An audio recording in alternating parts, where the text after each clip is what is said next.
very good Monday morning to you from wherever you are tuned in to TV47. My name is Linda Alela. It is always a pleasure to take you through the week.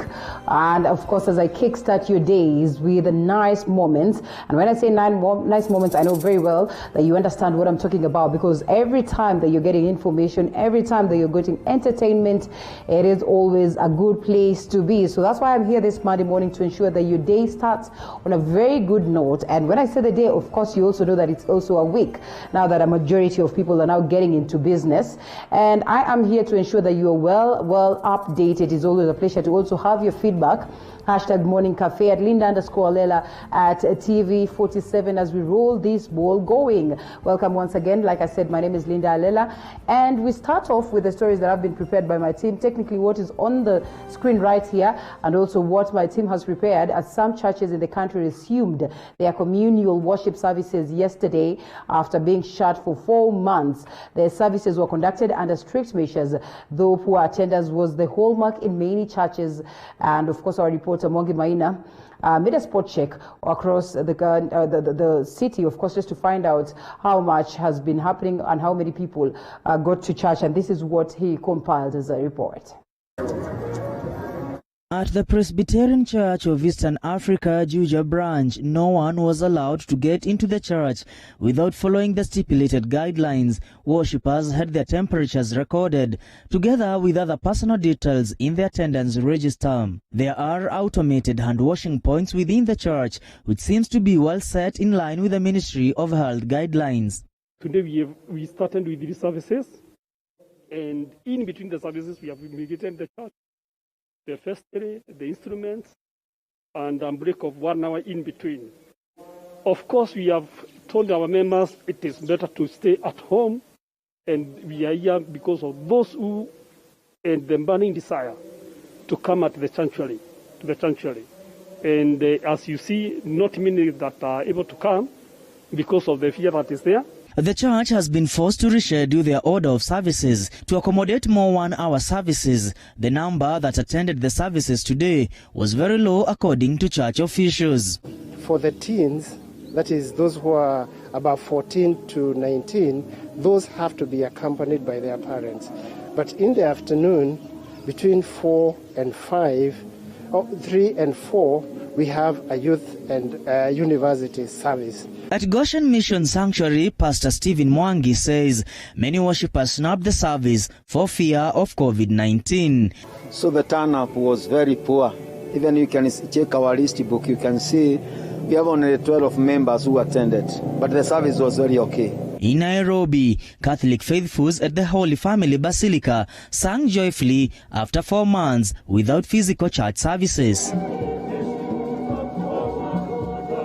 Lakini hata kwangu mimi ni furaha tele kuweza kuwaona tena. Ni zaidi ya miezi mitatu na tukuweza kuonana, hata Jumapili hatungeweza kukutana. At the All Saints Cathedral, the service was televised and streamed online as the church deliberates on the reopening.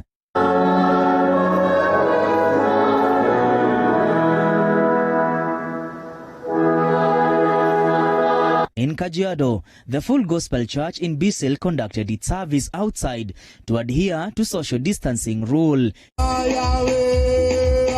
In Nyeri, worshippers could not hide their joy for yet another chance to worship God.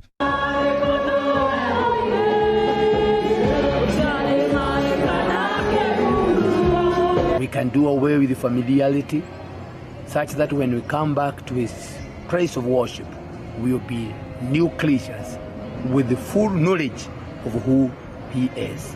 In Eldoret, Uasin Gishu County, low numbers were witnessed in various churches, with leaders calling on faithfuls to appreciate the chance given for worship. Looking at the situation, it is not by our strength now that we'll get out of this, but prayer will help us go through this. Sisi ni watu ambao tuko very sober. Sisi tunaweza kujipanga kushinda walevi. Sisi tunajua kujichunga na tunajua kuchunga watu wetu. Maana kama mimi ni mchungaji na sina watu nitahubiria nani?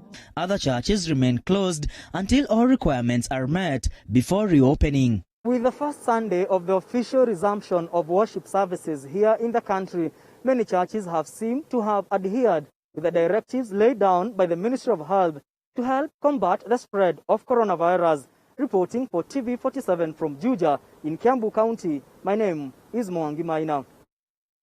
When Deputy President William Ruto's allies have held prayers for Sirisia Member of Parliament John Waluke in his Sirisia's home, that is ahead of his appeal on Tuesday, led by former Kakamega Senator Boni Halale, they say they are hopeful that Waluke will be released on bond after he filed an appeal. Waluke was found guilty and sentenced alongside Grace Wahungu in an NCPB scandal. Waluke appealed against the sentencing, where he was jailed for 67 years or an alternative fine of more than 1 billion shillings.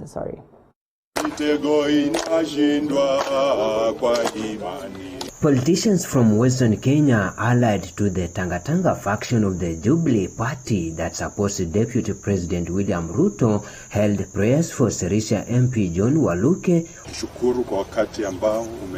The prayers were held at the MP's rural home in Bungoma County ahead of the appeal on Tuesday. Waluke was sentenced to 67 years in jail alongside his co-accused Grace Wahungu for defrauding the National Cereals and Produce Board of millions of shillings in a maize procurement tender scandal. The former Kakamega Senator Boni Halwale says that Waluke's case is political, demanding the arrest of other corrupt culprits in Kenya. Amefungwa sio kwa sababu ya makosa. Amefungwa kwa sababu ya msimamo wa siasa. Waluke's case, I tell you our people, is being treated like a criminal case. Waluke's case is a civil matter. It's not criminal. Ile shida ama corruption kubwa hapa Kenya, ile iliyoko ni double standards ama selective justice. Hiyo ndio corruption kubwa yako hapa nchini Kenya. The group condemned the devolution CS Eugene Wamalwa and COG Chair Wycliffe Oparanya for their recent political meeting in Western Kenya. Sasa yeye ndio wako mstari wa mbele kuweza kutuhujumu sisi. Hata hii tear gas mnaona tunakula si Uhuru, ni hawa ndugu zetu Eugene na kina Oparanya. Ningependa kuambia Uhuru, sisi ni watu wa Ruto na mulitembea na Ruto mpaka mkafika mahali mmefika. Wewe tupatie nafasi, kwa maana sisi watu wa Western tuko civilized. You can choose even to imprison us because you have the powers. But let me come it more clearer that we are not going to stop. You can choose even to bar us alive. Time will come that history will be fair to us. We are not going to relent. Sirisia Member of Parliament John Waluke was found guilty, with the residents demonstrating to demand his release.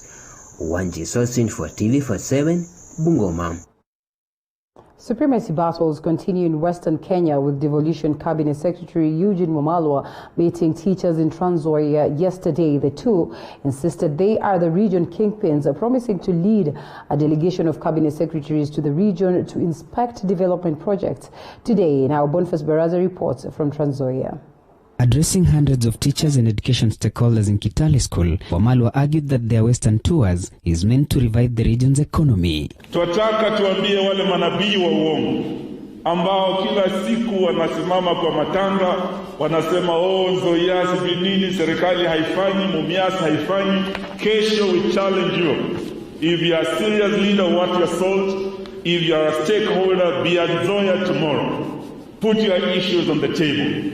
The national government, led by Cabinet Secretary for Agriculture, Peter Munya, will be at Nzoia at 10 in the morning. We will be in Mumias at 2 in the afternoon. Wamalwa is expected to lead other cabinet ministers to Western region to inspect government projects in Western Kenya. Kakamega County Governor Wycliffe Oparanya, who is as well the chair of Council of Governors, insists that their cooperation with the national government is meant to empower the electorates, sentiments echoed by his Bungoma counterpart, Wycliffe Wangamati. Tulikutana, tukasema tunataka tuende mrengo mmoja. Na wakasema sisi ndio viongozi tuko saa hii. Because we cannot go to the forest to have someone there to come and lead us. We are there and this is our time. Ile siasa ya upinzani ya kuongea kwa matanga kuanza asubuhi mpaka jioni, hiyo itakusaidia.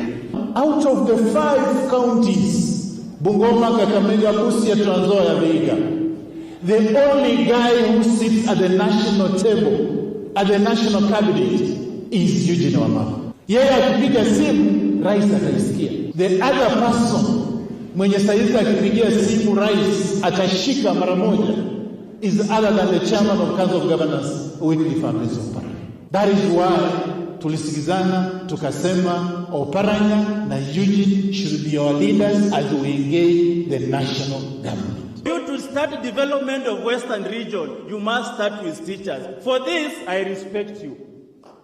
Because you've started with the right people. However, before the motorcade of CS Wamalwa and Oparanya made their way into the meeting, some KUPPET members raised their concern over what they termed as discrimination. Our CS, Eugene Wamalwa, and his team have come here to sensitize teachers on matters COVID-19. So we are wondering, are some teachers more entitled to be sensitized than others? We are bona fide members of KUPPET. We cannot continue being discriminated on the basis of age. We cannot continue being discriminated on the basis of job group. We want fair representation. They are now doing what we call natural selection. And some of them are retiring soon. We are wondering which teacher are they representing? Which idea? Do they even have the idea of the 21st century? With the two factions emerging in Western Kenya, majority of the locals argue that the two leaders are playing 2022 politics. Boniface Barasa, TV47, Trans Nzoia County. And from Western to Central, Kenya's oldest political party, KANU, has started wooing new members in the Mount Kenya region. The Jogoo Party plans to revive itself in the region. KANU officials across Mount Kenya region have urged the region to rally behind President Uhuru Kenyatta and the Building Bridges initiative so as to secure the future of the region. The party, which has begun plans to revamp and popularize the party in the region, retaliated that the president is the region's spokesperson and thus will give direction that the region will follow ahead of the 2022 general elections. Recruitment, we are introducing digital registration for all the members, and we have advised our members, those who had joined other parties, to deregister from the previous parties so they can join the present KANU. About BBI, we are saying people should focus on development. They should not focus on the leadership. Provided Mount Kenya, we are certified that the new BBI will recognize one man, one vote. The chairman has also castigated elected leaders from the region who have been disrespecting President Uhuru Kenyatta, saying that they were elected under him and they must respect him. I have read in the newspapers, there are some people who are disrespecting our president. We want him to be honored. We don't want his name to be tarnished. That is bring BBI to promote a certain person. What we are saying, we need respect. Whoever the president is going to recognize as the leader of Mount Kenya in the new dispensation order, we are going to support that candidate. The officials have also supported the recent Jubilee Party purge, where most members of parliament allied to the Deputy President William Ruto have been whipped from committee leadership. Tunaunga rais wetu Uhuru Kenyatta mkono sana. Saile anasema wewe badala ya kutufanyia watu kazi, wewe unafanya siasa. Ni lazima watu waendelee na kutuliwa kwa hiyo serikali yake, aweke wale watu wanajari watu na wanafanya kazi. The officials are calling on the region to rally behind the BBI initiative, exuding confidence that it will ensure that the region gets its rightful share of the national cake.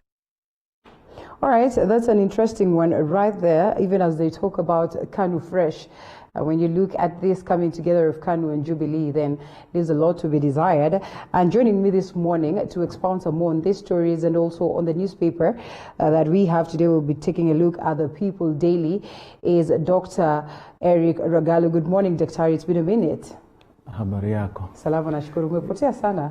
Niko karibu, asante. We are happy to see you this morning. Thank you so much. Yes, and there you go. I think imekupata right on time. Now that you tell me you are that one person who dislikes or disputes or does not go for one man, one vote. Why? We are looking at generational history, and we understand that there are some communities or some areas in this country that are not well endowed. And having known that these people are not well taken care of many years ago by the former governments, and when we crafted devolution, the new devolution that we have today, it was experts that wrote how we're going to decentralize funds. And there was no issue, because if we go one man, one vote, one shilling, for example, Garissa is going to lose 2 billion Kenya shillings. 2 billion will go away, and all the counties that are per se marginalized will lose money. Where will this money go? This money will go to the other counties or other communities that are, one, more populated, secondly, even richer. Why would I say this? Why do people move from Siaya, where I come from, to Ruiru? One, because Ruiru is centralized, is near Nairobi. Though not near, it's actually 24-25 kilometers from Nairobi. But since we have a dual carriageway, which is a freeway, and we have all this accessibility to Nairobi, people would rather live in Thika and Ruiru, so that, one, life the other side will be much cheaper, and they access main town very easily. And that makes some towns in the central region very populated. Pasay Ruiru is doing 370-something thousand, and it's a very small area. So let me ask you, if you give one man, one vote, one shilling, meaning Ruiru should get a lot of money. What is this money for? But that I would want to assume is based on, first of all, the number of voters who registered at a certain region, and then, of course, in most of the cases, you find that in as much as you live within the, Nairobi, within Ruiru and everything, also the people will, of course, travel to go and vote at home, or this culture is dying. That's what I was saying. One man, one vote, one shilling shows that some communities feel they are entitled more than the others. And some regions feel that they are more entitled because what they bring in the national cake, they feel is so much. The question goes, if you are very rich and your family, they are not as rich as you are, will you not make them a home? Meaning utajenga nyumba mzuri ya mama yako na babako na watu wenu na uwaekee maji. Okay? That's right. You should. You will devolve what you have to them. To them, yes. That is what we call equity.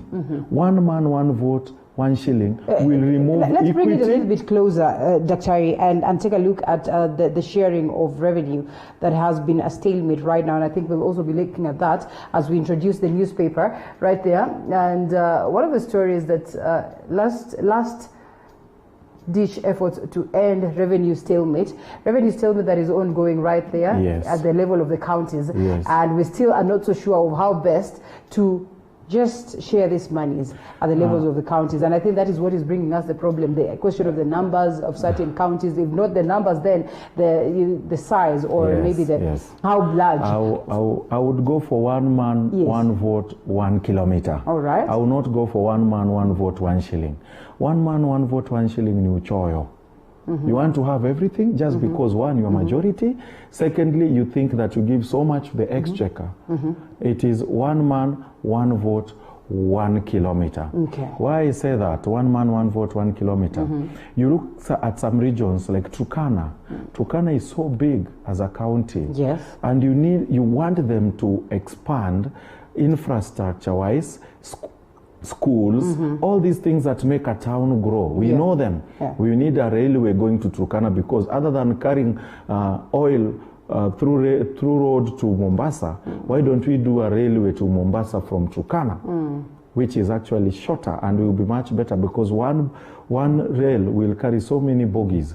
So one man, 1 shilling, 1 kilometer will apply because of the acreage. Right. And those people will get enough money. And that will make even me go to Turkana, because Turkana now can provide what I can get around Nairobi. But if you take away from what Turkana has, I mean that one I will not agree. But and that one, if that comes to BBI, me, I'll vote no. Well, I do not dispute this in any way, but of course now that we're expounding some more on understanding this, and I think the argument on ground has been that, you know, most of these counties have been receiving money for the longest of time. But you go there and you find that there's not a single form of development. So then you ask yourself, well, how many years will they be getting these monies at the expense of the others that are trying so hard to catch up and to match up and to transform? What is development? Okay. What has been historical injustices? Remember, Wajir did their first Caesarean section. You remember that? It was all over news. Caesarean. Remember this, I'm saying Caesarean section when we had devolution. Is that not development? It is. What is development? Putting up infrastructure that will live longer to be a platform or a pillar for other developments. Development needs roads, and not everything has been devolved. Let's not forget that. Why haven't we devolved water?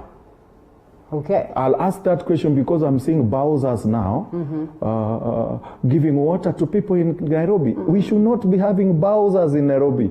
We should be having tapped water to every home in Nairobi. If Bowsers are in Nairobi, then how much water do we have in Turkana and Garissa? Almost zero. Almost zero. Yeah. So why haven't we devolved everything? First, that is the question. As a doctor, Dr. I mean, are you in agreement that the talks that we've been having, that maybe it was a mistake to devolve health, now that we're talking about devolving almost everything, and at some point in time health has been devolved, and there's been complaints that maybe we shouldn't have devolved health from the word go? If you devolved health, why not devolve education? All right.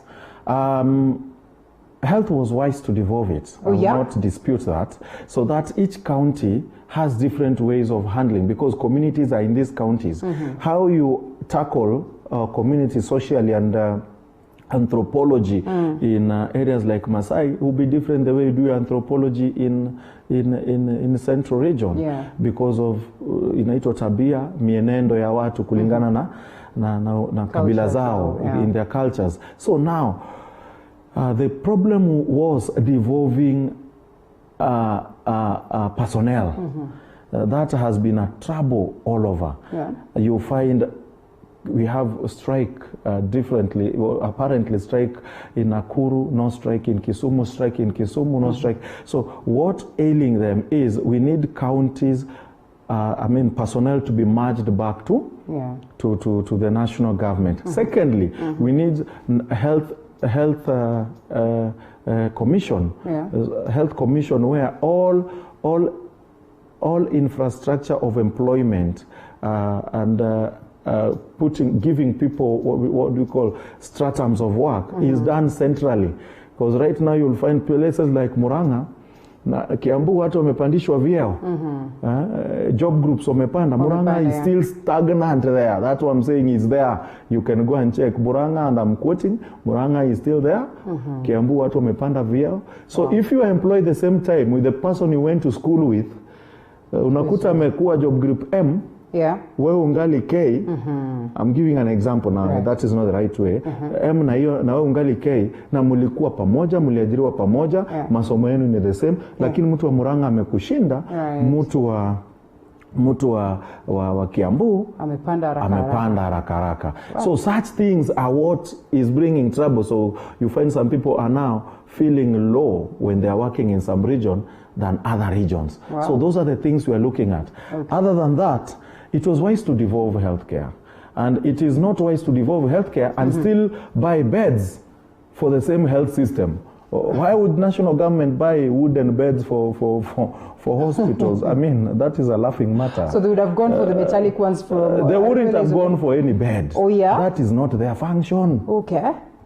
It is not the function of the national government. It is for the... It's a function of a county government. They know how many beds they need. But at this time of COVID-19, don't you think... what is the relationship between a bed and a COVID-19? I know, because a patient needs to sleep on a bed. Yes. But is that not a county making 300 bed capacity? But if they the look for county is beds. not saying that, I mean... The counties are seeing. It's the national government playing I don't know what. Okay. How would you bring a wooden bed to a hospital? I mean, even that bed was too big, too heavy. Ooh. How would you decontaminate it? No. Okay, well, that's an interesting one and a subject to discussion some other time.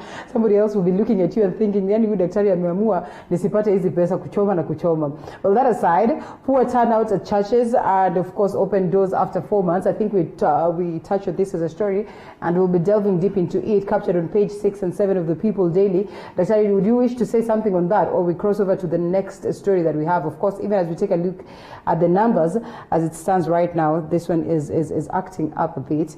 Yes, politicians on the spot for flouting corona protocol. Outrage after leaders caught on camera for approaching war against coronavirus. And I think this is pretty much unfortunate situation. And I think it's something that we've been talking about for the longest of time. So this is a courtesy of dealing with COVID-19 in the country. The churches are open, but not most of the people are going to church after complaining that maybe the government had given, rules that were not achievable. And then here we are, we have leaders flouting rules day in, day out. And the numbers hitting 600 and more in a single day. I would ask a question. Yes. What has my Catholic Church done in assisting in COVID-19?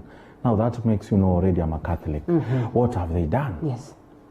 They have infrastructure, they have hospitals, mm-hmm. they have everything. Yeah. They even have schools that can be turned as COVID centers. Yeah. What have they done? Other than writing SMS to every church member, Mara Capuchin, SMS, Nini, watch this, do this. Yeah. What have they done? Yeah. Trouble is coming here. There is association between the church mm-hmm. and the government. Yeah. The government has done this. We know the church is also a government. Mm-hmm. As a church, what have they done to assist the main government? Yeah. We see when we have famine, we normally do Safaricom M-Pesa thing mm-hmm. to take food to wherever. The Kenyans for Kenya. Yes, yeah. But now the church, we found ourselves in problems.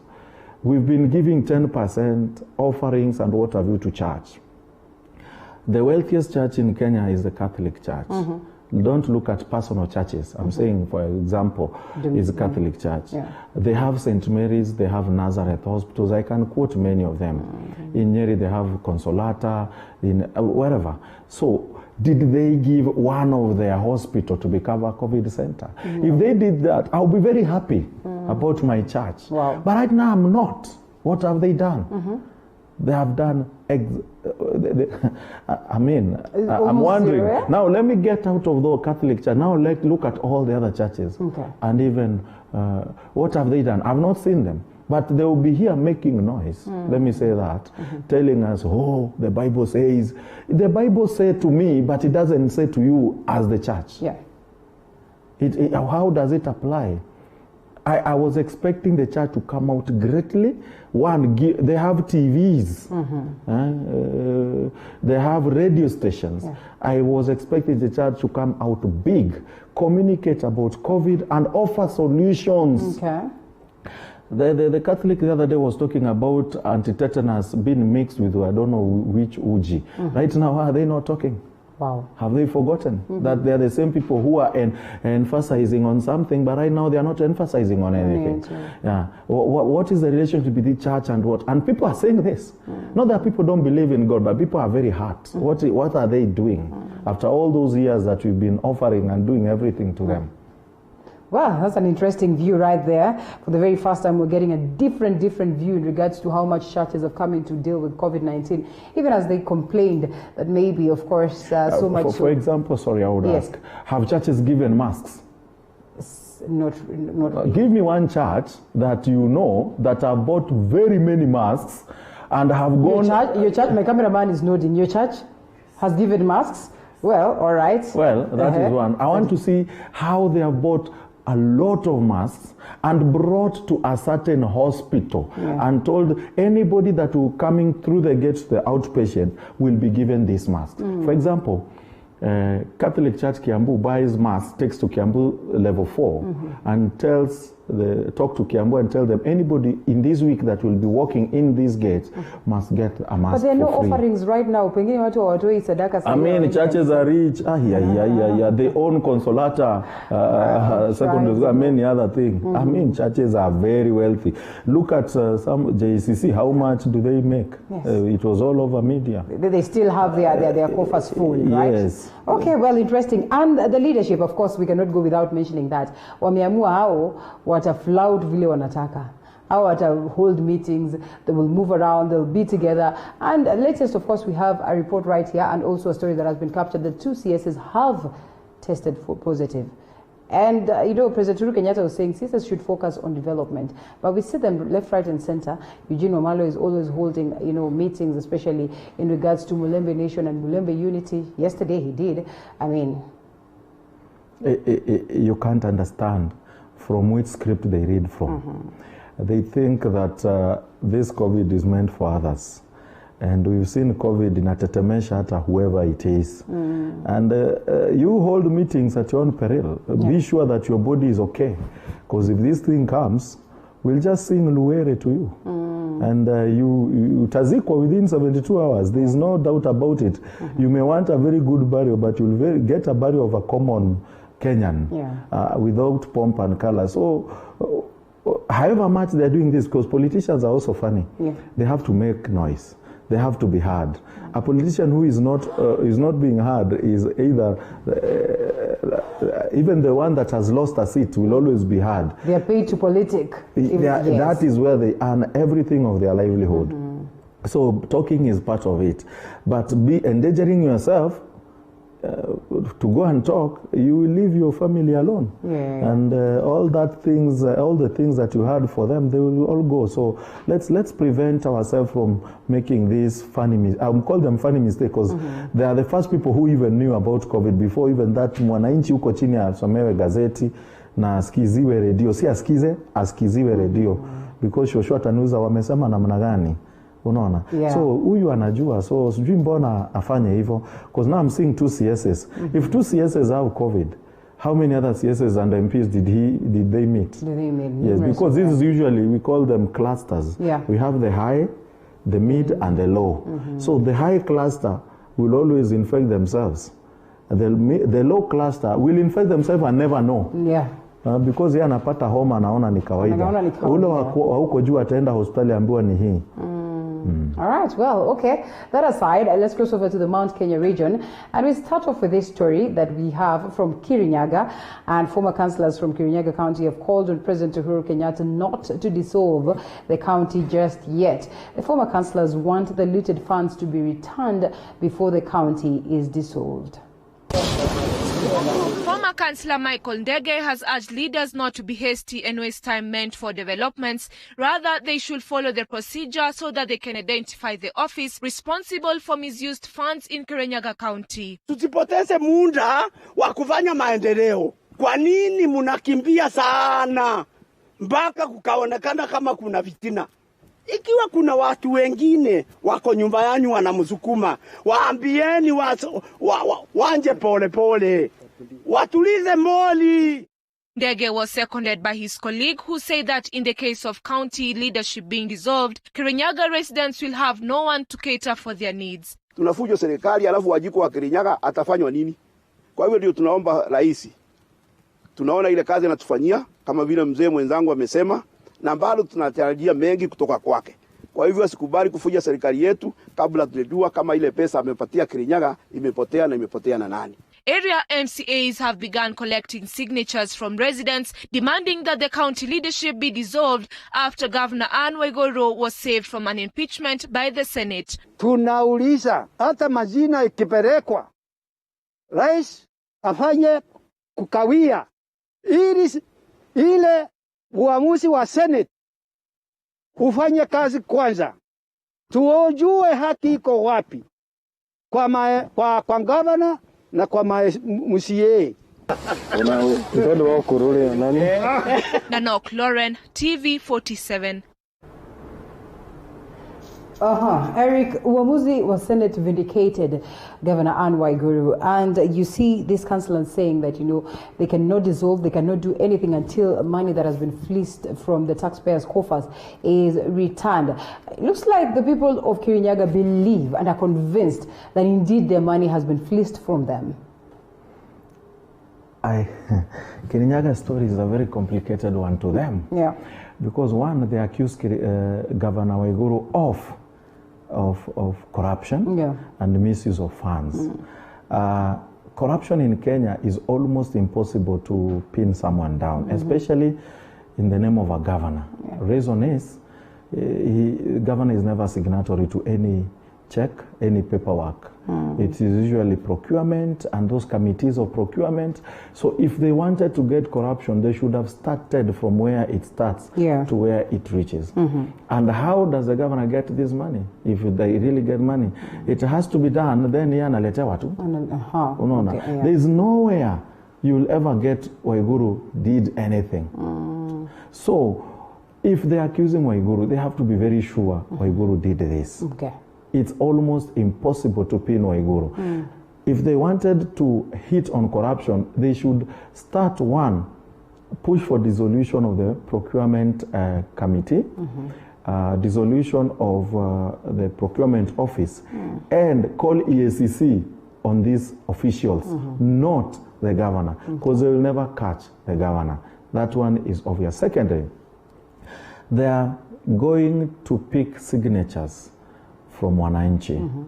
These signatures apply to our Constitution, Article 1, where we say we have powers as Kenyans, but our powers, we can delegate them through our what?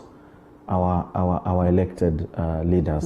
So Senate is already part of Article 1 of elected leaders who have delegated powers. And if Senate saw it good that Waiguru and wise that Waiguru did not do anything wrong, and gave recommendation what should be happening in Kirinyaga, and gave recommendation of EACC how to handle this, then Kirinyaga people should wait for EACC and the Senate recommendations, because now they will contravene also the Constitution, because there is no part that is supreme than the other. So now they are bringing the supremacy of the Constitution where the people have power. But remember also the people have power on the delegated people they have given those powers. So if that doesn't work, then let's go take signatures. But don't run to signatures and you've not finished the other one. So this signature thing will go nowhere. So like I said the other time, wakae na Waiguru wao. Vile walimchagua ni hivyo. Vile walimchagua. So wanampeleka wapi? It's really much unfortunate. And now KANU, of course, in membership recruitment drive of Mount Kenya. And I think that's the story you came in while it was playing actually. And we ask, hey, wapi KANU fresh, and you see it's the oldest that are there. And now clearly it's more or less like a merger, and a cool and tight merger of KANU and Jubilee. And do you suppose this is going to now bring the next kingpin? Jubilee which side?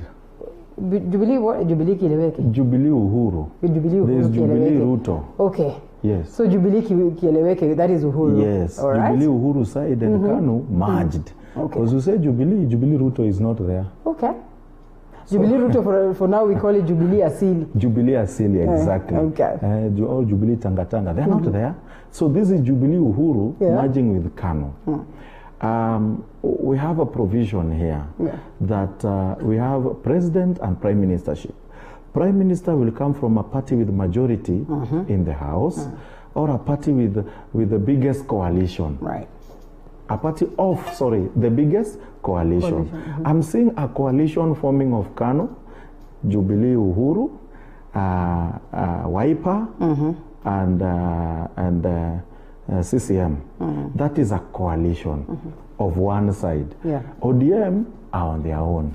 So could it be the prime ministership will come from the party of coalition? So will Jubilee go as Jubilee? Because I'm not seeing where If Jubilee goes as Jubilee, then Jubilee will have very few MPs and senators because majority of them will only come from Central region. Then KANU will also fish from wherever. CCM will get, and then they form a coalition. It will be the majority coalition in the House. They'll bring the Prime Minister. They'll bring the Prime. Okay, so that's the card that is being played right now. Prime Minister. So then the President will go the other side. All right, a well calculated. And that is my thinking over that. So I've not seen the other coalition forming on Jubilee Ruto, so I cannot speak of something that is not there. But what we know, Ruto is going for presidency, so I don't know which other coalition, which other party is merging with him to go for Prime Minister. Okay, well, that's an interesting one right there, and we do not delve deep into it. Let's cross over to a different story. As residents of Site and Service Estates in Naivasha woke up to the news of a cold murder of a middle-aged woman whose body was hidden at a perimeter fence of the AIPCA just 100 meters from the GK Maximum Prison Gate in the town, Nanok Lauren reports. Stashed at a perimeter fence 100 meters from the Maximum Prison Gate in Naivasha town is the body of a middle-aged woman who was identified by the Maridadi Flower Company employees as one of their own. Residents of Site and Service Estate have lamented the rate at which murder incidences have occurred in the town, raising an alarm especially to the flower farm workers who find themselves in brutal hands. They are now calling for tightening of security in the area as cases of robbery and murders have been witnessed. Security pia wasilegeze kama vile wanafaa kutighten. Maridadi Flower Farm employees are now asking for a reschedule of arrival at their workplace since they are more prone to attacks due to the long distances they have to make at the crack of dawn. Unaomba sajili wetu wafanye nini? Watupunguzie masaa yenye tunaenda kazi. Tunapata wengine wanaenda saa 11:30, wengine saa 11. Na hiyo masaa hiyo ndio uhalifu hiyo inafanyika. Hata kama hii kazi inaisha saa 10, hiyo masaa ya saa 10 utapata mtu hapa barabarani. Residents recall a similar occurrence of yet another female employee who was headed to the same flower farm before she was murdered at about 50 meters from the same location. Last time bado kulikuwa pale nyuma upande wa lami, kuna mwingine alikuwa amepatikana na katukua pale. Bado tena kuna day nyingine tena tulikuja tukapata tena hapa. Nanok Lauren, TV47. All right, and moving on, after the closure of schools, students and pupils have been forced to find alternative means to continue with their studies. About 80% of the students are missing out on virtual classes set up following the closure of learning institutions as a part of coronavirus containment measures. Students and pupils have been home and will remain here for the next 6 months. We look at their lives after schools were closed. Did learning stop for them? How are they surviving? And what next for them?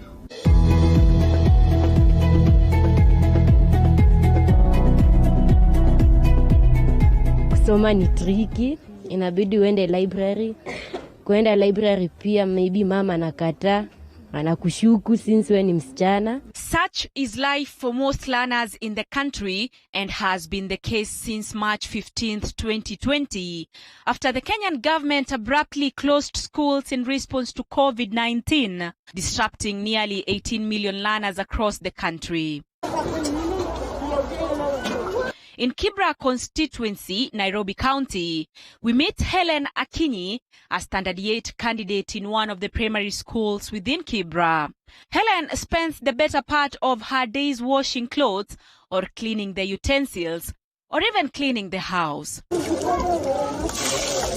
This has been her routine since the closure of schools. She rarely gets time with her books, and when she does, she walks for about 3 kilometers to her school, where she uses one of the classrooms to do her personal studies. She says learning from home.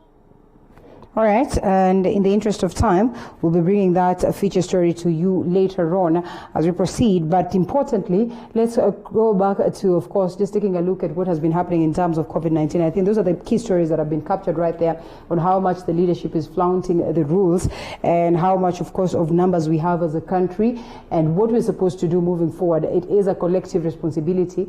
And as Eric would say, we need to stay woke because, yes, the virus is here with us and it's incumbent upon us us to ensure that we deal with this. And Eric, coming back again to the newspaper and the cartoon edition.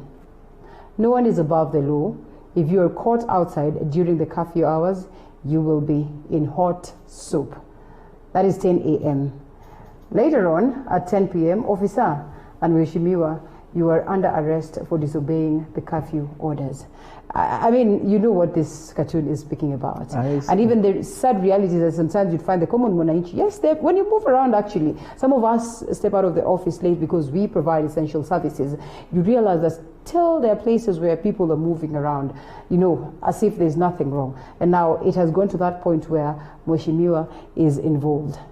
What do you make of this? There is this English word that says law as it is and law as it's supposed to be. So how is the law as it is? It's the way it is written. Right. How the law is supposed to be is how you think about it.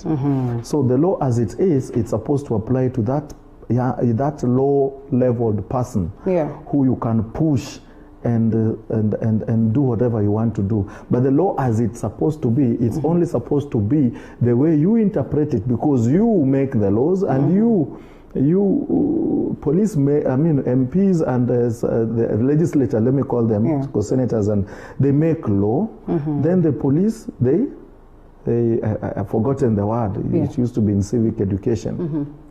So the judges interpret law, then the police have forgotten that one, totally sorry. So those are the three key people who should show us how the law is supposed to be. You understand? But they don't. They are the people who want to do things wrong way. Of course, they say they are essential services. But when you are out 2 a.m. Taking alcohol, is that essential service? Then those clubs and pubs and joints that are open at that time, who owns them? The owners are the same people who feel the law is how they are supposed to interpret it. Yes, because that guy who sells ile pombe ya chini huko, ile kidogo kidogo, you will not be open at that hour because then they have to follow the law, or utapelekwa quarantine, because we used to see mwenye alikuwa na fall out was taken for 14 days quarantine, which you pay. So I was expecting some people to go for that quarantine. But just honestly, yes, that would have been the next move. That after umeshikwa at that hour of the night, unaenda quarantine. Unafaa kwenda quarantine. Yes. So are we in a way saying that also the law enforcers have failed in this case? Because you remember that at some point when we're looking at this story of Sakaja, they say that they actually begged him to go back, to leave. Before they decided to take that step. Why do you beg? Is that how you enforce? If I was there, do you know I wouldn't be begged? I know, that's for sure. Ile ijaionekana. You know na? That's and then huyu anabembelezwa. Yes, anaambiwa kwanza aende nyumbani mheshimiwa. Anakataa. Hata jina yake itumiwa, anaitwa mheshimiwa. Mimi unajua jina yangu itatafutwa sasa hiyo. I know. Utaambiwa we. And then they'll start judging you based on where you come from. Yes, ukiangaliwa nywele yako ni rasta, tena hiyo ndio trouble. So you are judged even how you wear. So why would we have law applying differently on different? Because me I would expect Sakaja now doing 3 days. Amelipa 6,000 the third day. Anapanga line na wale wengine kukula chakula. Na anapiga 14 days uko ndani. Akitoka ni kwa isolation. Akili iko safi, hata amesema nashukuru Mungu. Why would he do that? And dhamira yake inamwambia nini? Normally ask people during the writing of BBI, we talked about national ethos. And I would still keep saying, national ethos does not apply to anybody. It applies to you. When you're doing something, does your brain judge you?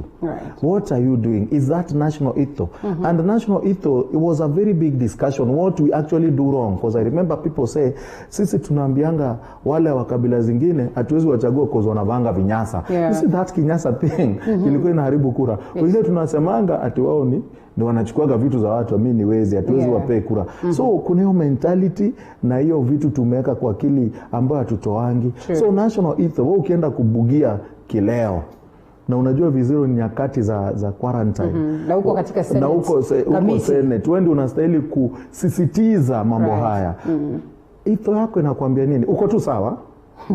Nauliza Sakaja, uko tu sawa, si ndio? Uko tu sawa. Wewe unabugia, uko fiti. Well, I think on that very note is where we're going to wind up this broadcast. It is unfortunate. It's not even a laughing matter, by the way. When you see us laugh, it's not because we're very happy. It is indeed unfortunate. And sometimes I think I agree with what Eric says, that sometimes you need to question yourself, jitega mkutano, and ask yourself whether indeed uko sawa or not. We're standing at 13,353 COVID-19 cases reported, and of course 603 registered yesterday as the latest, as people, the people who had tested positive as of 24 hours. So it's quite unfortunate when you see this trajectory that we are taking, and indeed it's incumbent upon us as the people to ensure that we take care of ourselves. Do not flout the rules. That's where we're going to wind up this morning's, of course, edition of Newspaper Review, and taking a look at the editorial stories. Thank you so much, Eric Ragallo, for the great insights. And now we cross over to a different segment altogether, that is on current affairs, after this short break.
right, and welcome back to Morning Cafe, time for the current affairs program.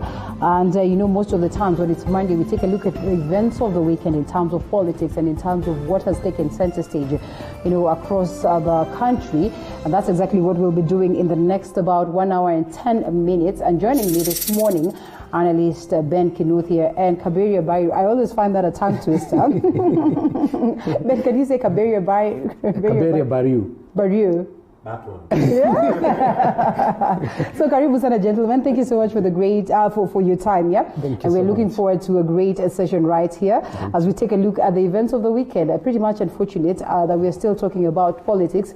And this time around, politics of flouting rules, politics of going against the norms, politics of going against what you as legislators or you as leaders have crafted in terms of, you know, laws and measures that are supposed to be taken, especially at this time of COVID-19. And we'll start off with the Tanga Tanga in Mulembe Nation.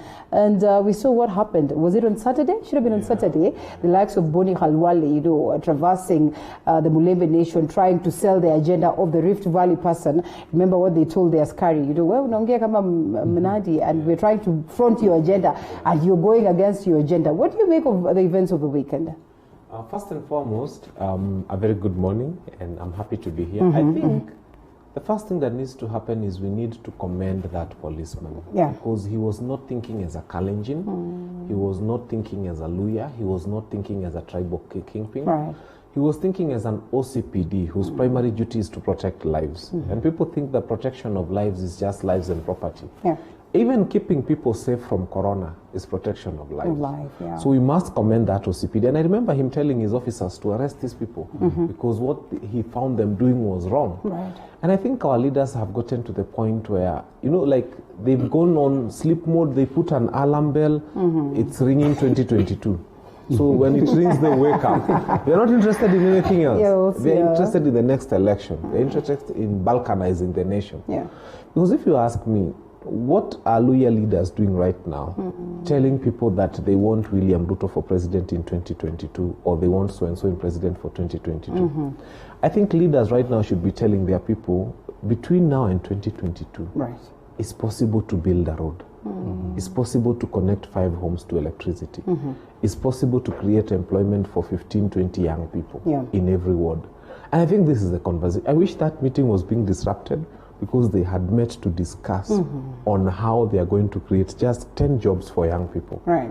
But they were meeting to discuss on how they are going to create 1 plum job for an already rich politician in the name of William Ruto. What does it speak about tribalism in the country?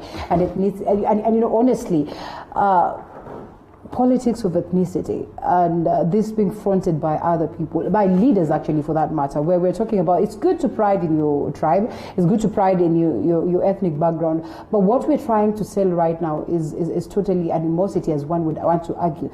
And when you see such utterances saying that, you know, we're unaenda against Mutuenyu, I mean, where does it place us as a nation? Well, thank you so much for having me. You're welcome. On this show. Let me say good morning to the viewers.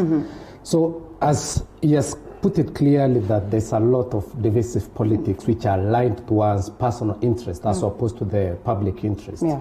And we've seen a lot of ethnicity playing around because when you look at the Mulembe Nation, as you put in the first question, is that it's one of vote-rich region but which are not really united. Because we've seen a lot of divisions, because we've seen the like of Musalia Mudavadi, Moses Wetangula, and so many others having similar interests despite coming from the same region. But still, I want to look at on the other side of the coin. We've seen the way policemen came maybe to disperse the meeting.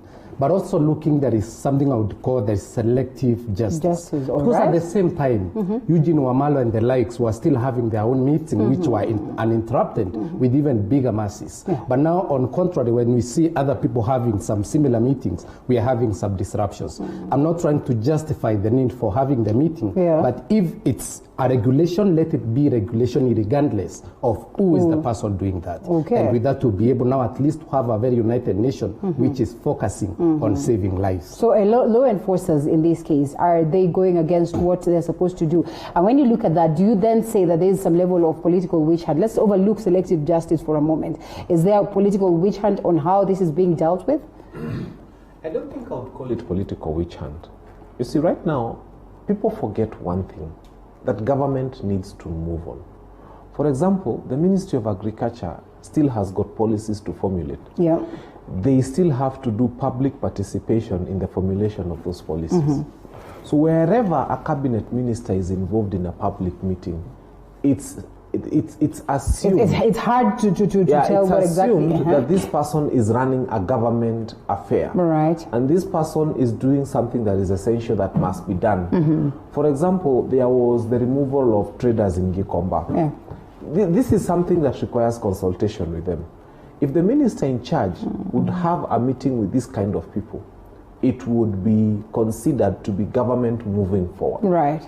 The problem I have is when, now look at the John Waluke thing. This is a convict. Right. You know, we are not, you know, the minute the court declares you guilty, wewe unakuwa mabusu, you are a convict, you are guilty, you are a thief. Now we can confidently call him on national TV, he's a thief. Yeah. Because we are not afraid. I'm a lawyer, I can tell you. The minute you've been convicted by a court of law, now we don't say there was an assumption. Right, yeah. It is alleged. It was alleged. Yeah. No, you are a convict. Wewe ni mwizi wa public funds, and the court has declared that. Nobody can undeclare that. Yeah. Now, when you come in the guise of holding prayers for a convict, is an insult to us Kenyans. Because the whole idea was that if someone is guilty of a crime, let them go to jail. I have not seen those politicians holding prayers because somebody who had stolen another person's goat has been arrested and been sentenced to 15 years in jail. So instead of having prayers, in fact, they should have been having a harambe if they want to help him. So this is a lot of nonsense. Let us look at these two scenarios. Yeah. Scenario number one, a CS who's from the Mulembe Nation and is day in, day out in Mulembe Nation addressing issues at the level of Mulembe Nation. And the argument is that this person is projecting or continuing the work of the government. And this scenario where someone has been convicted or maybe has been, of course, alleged or purported to have conducted something to do with corruption and is in this line of what one would consider as tanga-tanga. And tanga-tanga is one line that is being against, you know, like the government is against this line. Okay, though tanga-tanga is part and parcel of the government, but it looks like there's a political witch hunt leveled against this particular person. So in these two scenarios, would we say that we should be blind enough to say that, you know, this CS is projecting issues to do with 2022 as opposed to focusing on matters development? Would we say that we are blind enough to overlook the fact that there could be some level of political witch hunt and selective justice in a scenario where a member of parliament is targeted because they're supporting a certain person? You see, first and foremost, we don't have leaders. All these are crooks. All right. Let's start there. Okay. Because if these were leaders, what I have seen in the Western region is something very commendable. It is one bloc that never votes like sheep. Yes. They don't move to one basket. It means the Mulembe Nation is made of people who think. It's made of people who are democratic. It's made, and the Mulembe Nation votes for other tribes. I mean, they give Raila more votes than they gave their own, Musalia Mudavadi. Yeah. So the Mulembe Nation, in fact, if anything, what we should be showing Kenyans is how to go the Mulembe Nation way. That you can have a Kikuyu who can vote for Raila, and you can have a Luo who can vote for Uhuru, when Raila is still vying for the same seat. So we need to commend what is happening in the Mulembe. And what is confusing these people is they are not understanding that the people within Western themselves have made up their minds. That they are never going to be herded together like sheep. And that's what is confusing Boni Halawale and Akina, Eugene Wamala and all the others. Because they're not understanding why they cannot be able to herd the Mulembe Nation together, to think like sheep, to be guided into one direction and to be taken into one slaughterhouse. In what has been considered rosy and good, and you know, we know very well that in as much as we're trying to run away from the tribal politics, at some point in time when you have, that's why we talk about regional, you know, representation and all that. So at some point in time, you want to have a Kikuyu president. At a point in time, you want to have a Kalenjin president. You want to have a Luya president and everything. So when we talk about the democracy in Mulembe Nation, is it an undoing to them? Will they ever see a situation whereby someone from the Mulembe Nation is at the top of the helm in the country? Well, if we are to go by what Ben is saying. I like the way Ben has put it clearly about the situation in the Mulembe Nation, and he has tried to bring in the positive side of it, trying to bring the democracy and sanitizing the whole thing. But to me, I have a contrary feeling towards that, because once there's so much democratic space which bring a lot of disunity in the place.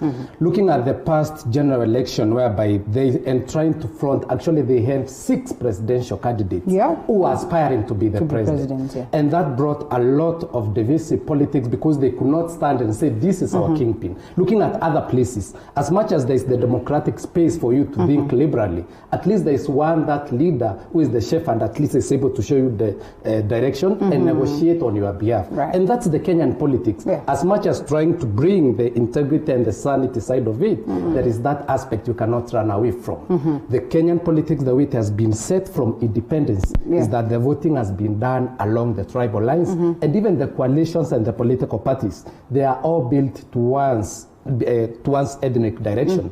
Look at even the Jubilee, the one, and the ODM, which purport to be Orange Democratic Movement. I actually say that the D is silent in ODM. There is no much that democratic space. But looking at it, there is a lot of ethnic politics, and also in all other political parties. So it's something which we cannot purport and to claim that it does not exist. It exists, and the only challenge we have as Kenyans now is try to bring a new way of thinking, a new generation, a new crop of leaders who will be able now to think outside the ethnic line. All right, before we go to the KANU aspect, because I know that we'll be discussing, is that the very same reason why the Mount Kenya region is in search of a kingpin?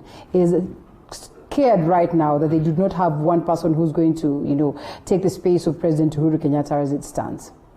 Okay. And would you then say that they lack that democracy in the sense of, just accepting that, as the Mount Kenya region, we can vote for anybody in the country. It doesn't really have to be about us. 3 months to the 2013 general elections, Uhuru Muigai Kenyatta was not even aware he's going to be president. Actually, he had even fronted Musalia. Let him be. And so if within 3 months it had been decided that Uhuru can be kingpin, and he became kingpin, and he led Central Kenya, and today he commands a very huge following throughout. I mean, you can see how Central Kenya voted behind Uhuru Kenyatta in the previous election. It tells you that sometimes we jump early. And I like the way Gideon Moi said. Would you not say that you're already putting your best dance move, and he's just tuning the guitar? I think Central Province right now is not even supposed to be thinking of who is going to succeed Uhuru Kenyatta after. Because, as I told you, this stupid tribal politics has to come to an end at some point. In the year 2002, when Kibaki became president, there were only 5 million voters, or thereabout.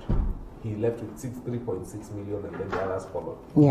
Now, the following year, from 5 million, we had about 9 million voters. And then from 9 million voters, the next one had about 14 million, and then this particular one. It tells you that the people who are increasing are not older people. They are younger people. And these younger people who are coming in by the hata ukiongelesha Kiluya ama Kijaluo ama Kikuyu hawataki, they are not interested. These people will respond to you in Swahili or English or some Sheng. Na anasikia Kiluya, na anasikia Kijaluo, na hataki. But just for how long should we wait for that? So what I'm telling you is even this coming election, the number of those people who are voting in that direction, because if it was 5 million, the tribal ones around 202. Right now, we shall have a voter base of more than 20 million voters.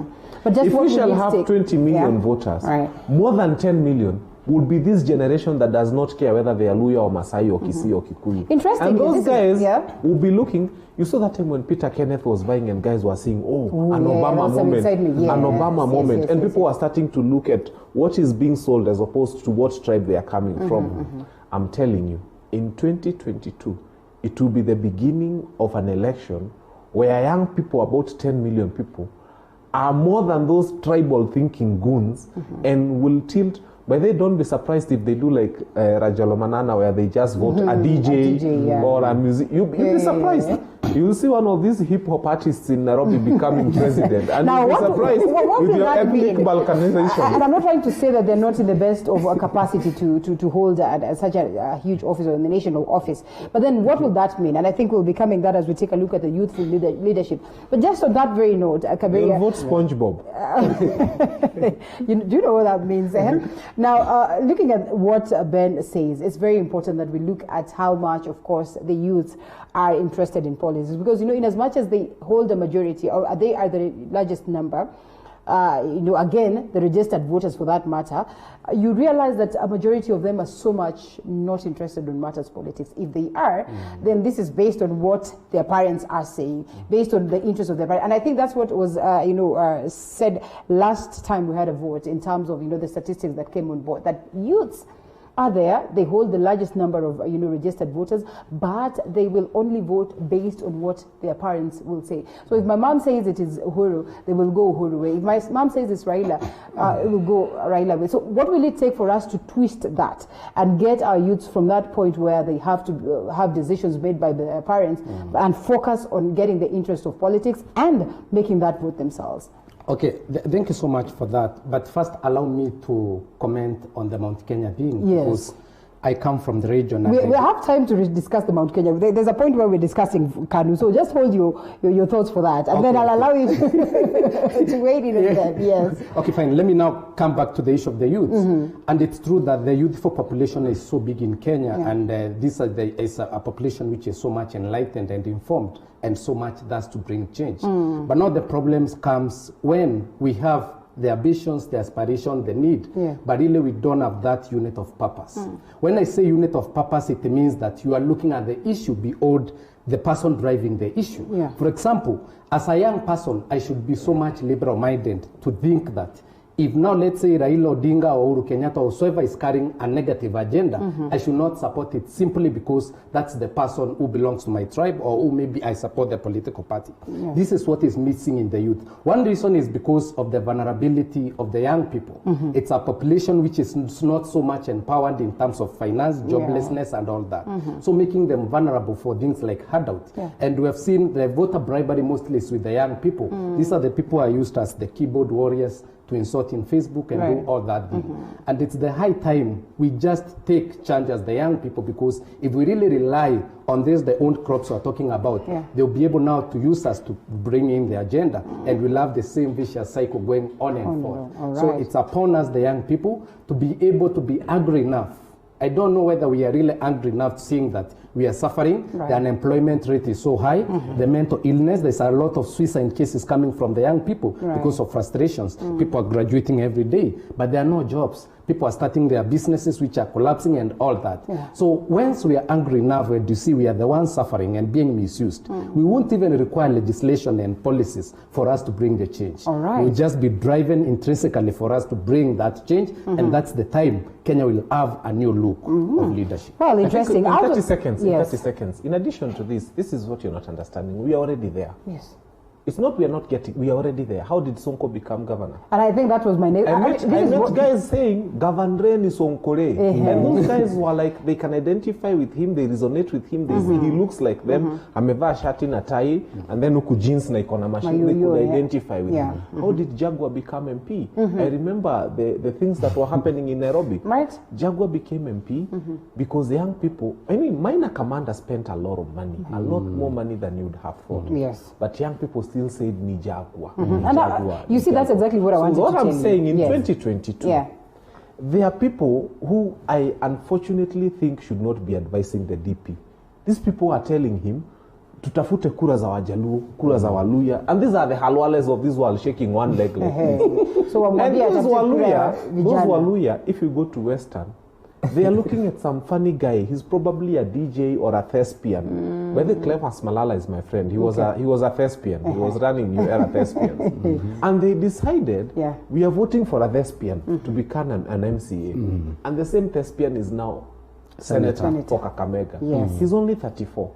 Against you can imagine in Western Province, the whole of Kakamega voting for a 34-year-old to become their senator. All I'm trying to tell them is, please, 2022 is not going to be the same game plan. People still need to have a new mindset. We are putting old wine in new wine skins, and it's not gonna work. So this is the time for them to think for a paradigm shift. Otherwise, they'll be shocked to see a guy like Nameless being voted for president. But the greatest undoing today, or what is purported to be the greatest undoing for women, is the fact that upon affirmative action and the push, we got the women rep seat. And sadly, it is argued that they've not done much to prove to us that we honestly still need to hold that seat. Same applies to the senatorial seats and all that. So today, we're talking about the youths.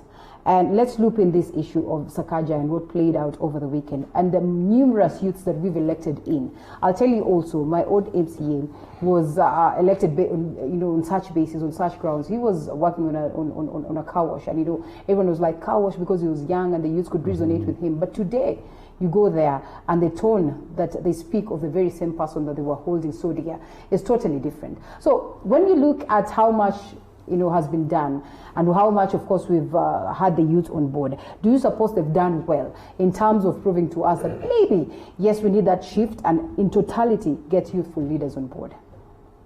Interesting. I think the first thing that we need to look at is the fact that the young people want one of their own. The problem comes if one of their own went into that position because it was available, not because they were born for leadership. Yes. But let me tell you, when opportunity meets preparedness, when a young person who is good enough comes on board, and at the time when people are ready for that young leadership, they do well. But for information, Super Senator Sakaja has done pretty well. And in all these years, this is the first time I'm seeing something that's not so pleasant about him. It's human. Is that a polite? Is that human or a polite way of telling us that we need to rethink? I don't think it's excusable. Yeah. But it's not as atrocious as what these older people are doing to us. These older people are actually killing us, literally.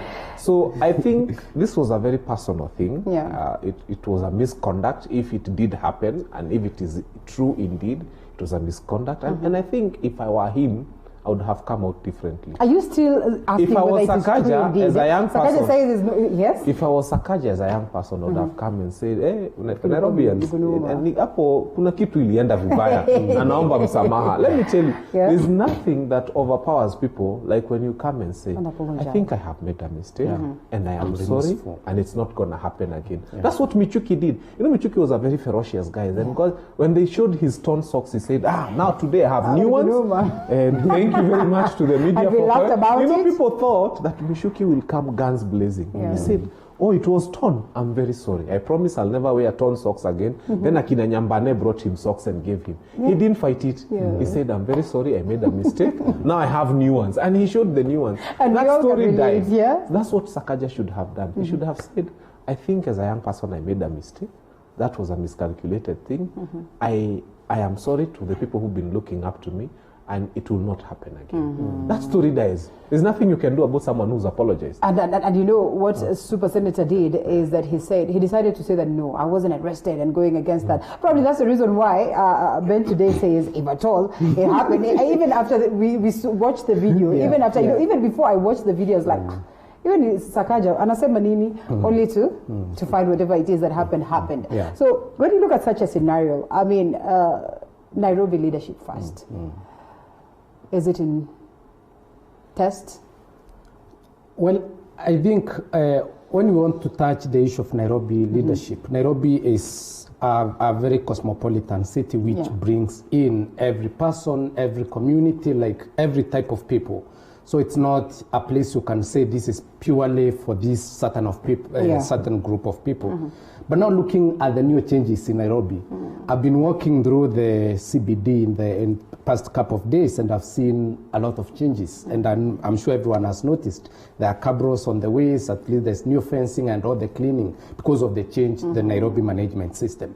But always I tend to look at things beyond what is brought at the face value. Because sometimes it's more than what we are, it's being portrayed or what they want us to see. Sonko, is not that Sonko was not working. I have a lot of respect for Sonko because of the way sometimes he has a lot of touch with the people of Nairobi. But now having the NMS in place, it has really trying to overshadow Governor Sonko. The reason is this. Looking at a couple of years, there was that proposal by the government to bring Nairobi County, the Nairobi city, in national government. There was that, a lot of things, a lot of effort was put. And now this time when there is NMS, is the time now the government want to prove that the county, the devolution is not working proper for Nairobi. And this can be justified by the changes you are seeing. So I want to assure you that today, at some time, some few years to come or some few months to come, there will be either proposal or legislation to bring Nairobi County as a function in national government. And this is something which the government has been fighting for a very long time, since the time Peter Kennedy was not able to clinch the governorship position. So sometimes it's not that the way we are, it's being trying to show that Sonko was not working, Sonko is not competent enough. As much as we've seen there's a lot of development because of the NMS, I can confidently say that most of that funding even is coming from the national government. This is where I want to disagree with you thoroughly and completely. And I want to show you a path that you have refused to think about. That huge truck you see called Sonko Rescue, it's a 10-wheeler. That thing is not anything less than 10, 11 million at wherever they buy them from. Now, this guy wanted to become a demigod, and that's why I have a problem with Sonko. He wants to bring water to the people of Mudhurwa every day so that they can come with a begging bowl.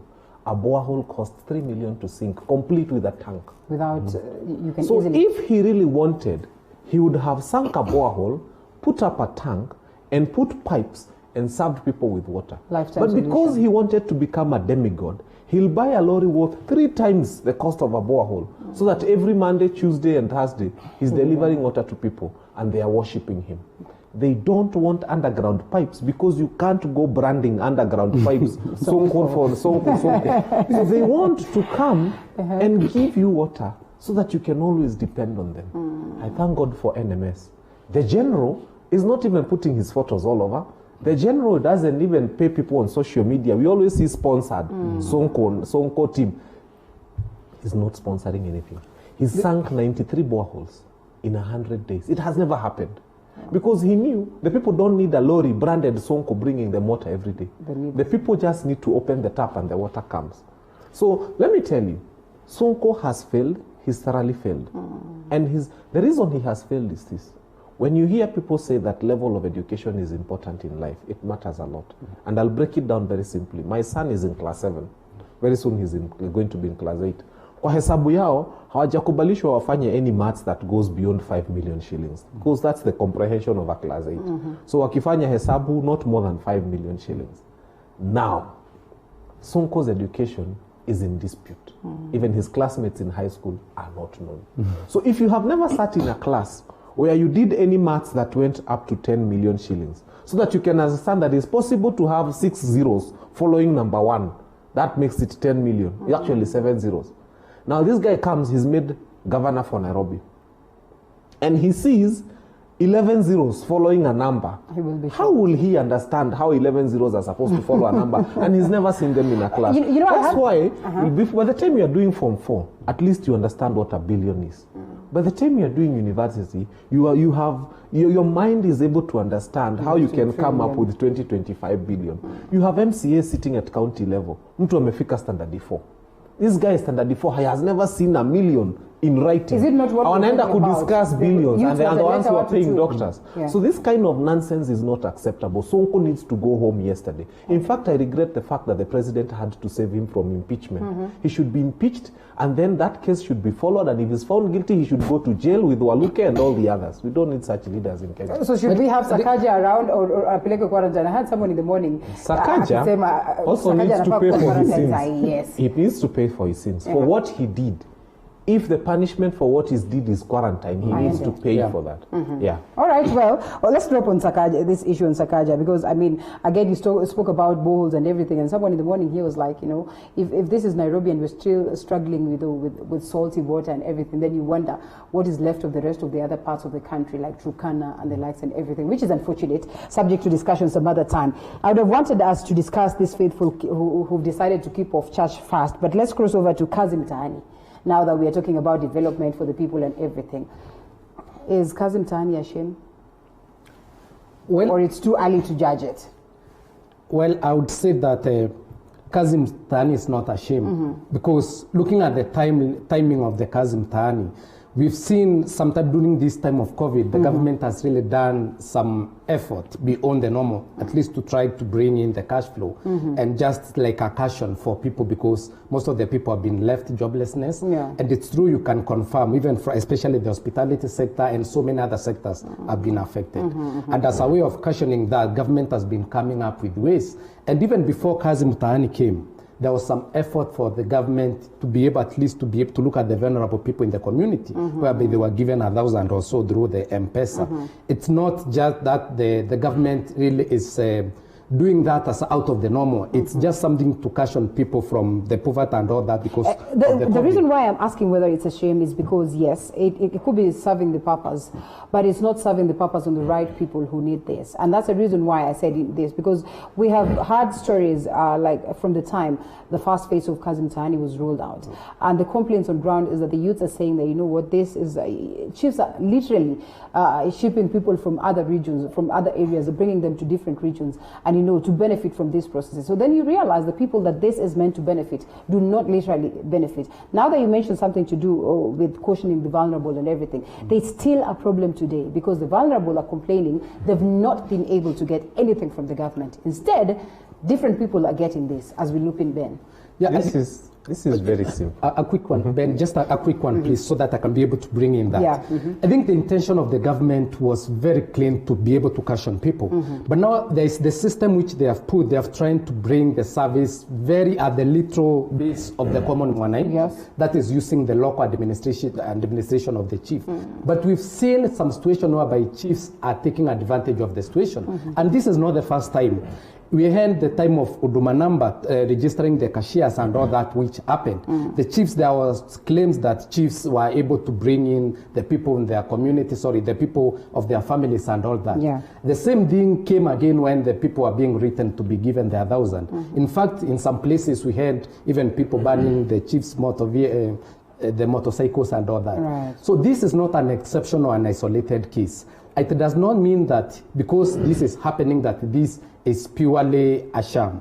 It means that the government needs to put MND mechanism, monitoring and evaluation mechanism, so that it cannot be misused. And at the time also people get enlightened by the government that this is the criteria we are using because the power belongs to the people. Once I know that the chief has been able to bring people of his family inside, I have a reporting mechanism whereby I can be able to report, to voice my concern that these are the people who are being favored. Because if the intention of the government is maintained, I tell you, Kazi Mtaani to be able to improve the livelihood, and I've seen them cleaning the road and doing a lot of things, and which is something very commendable.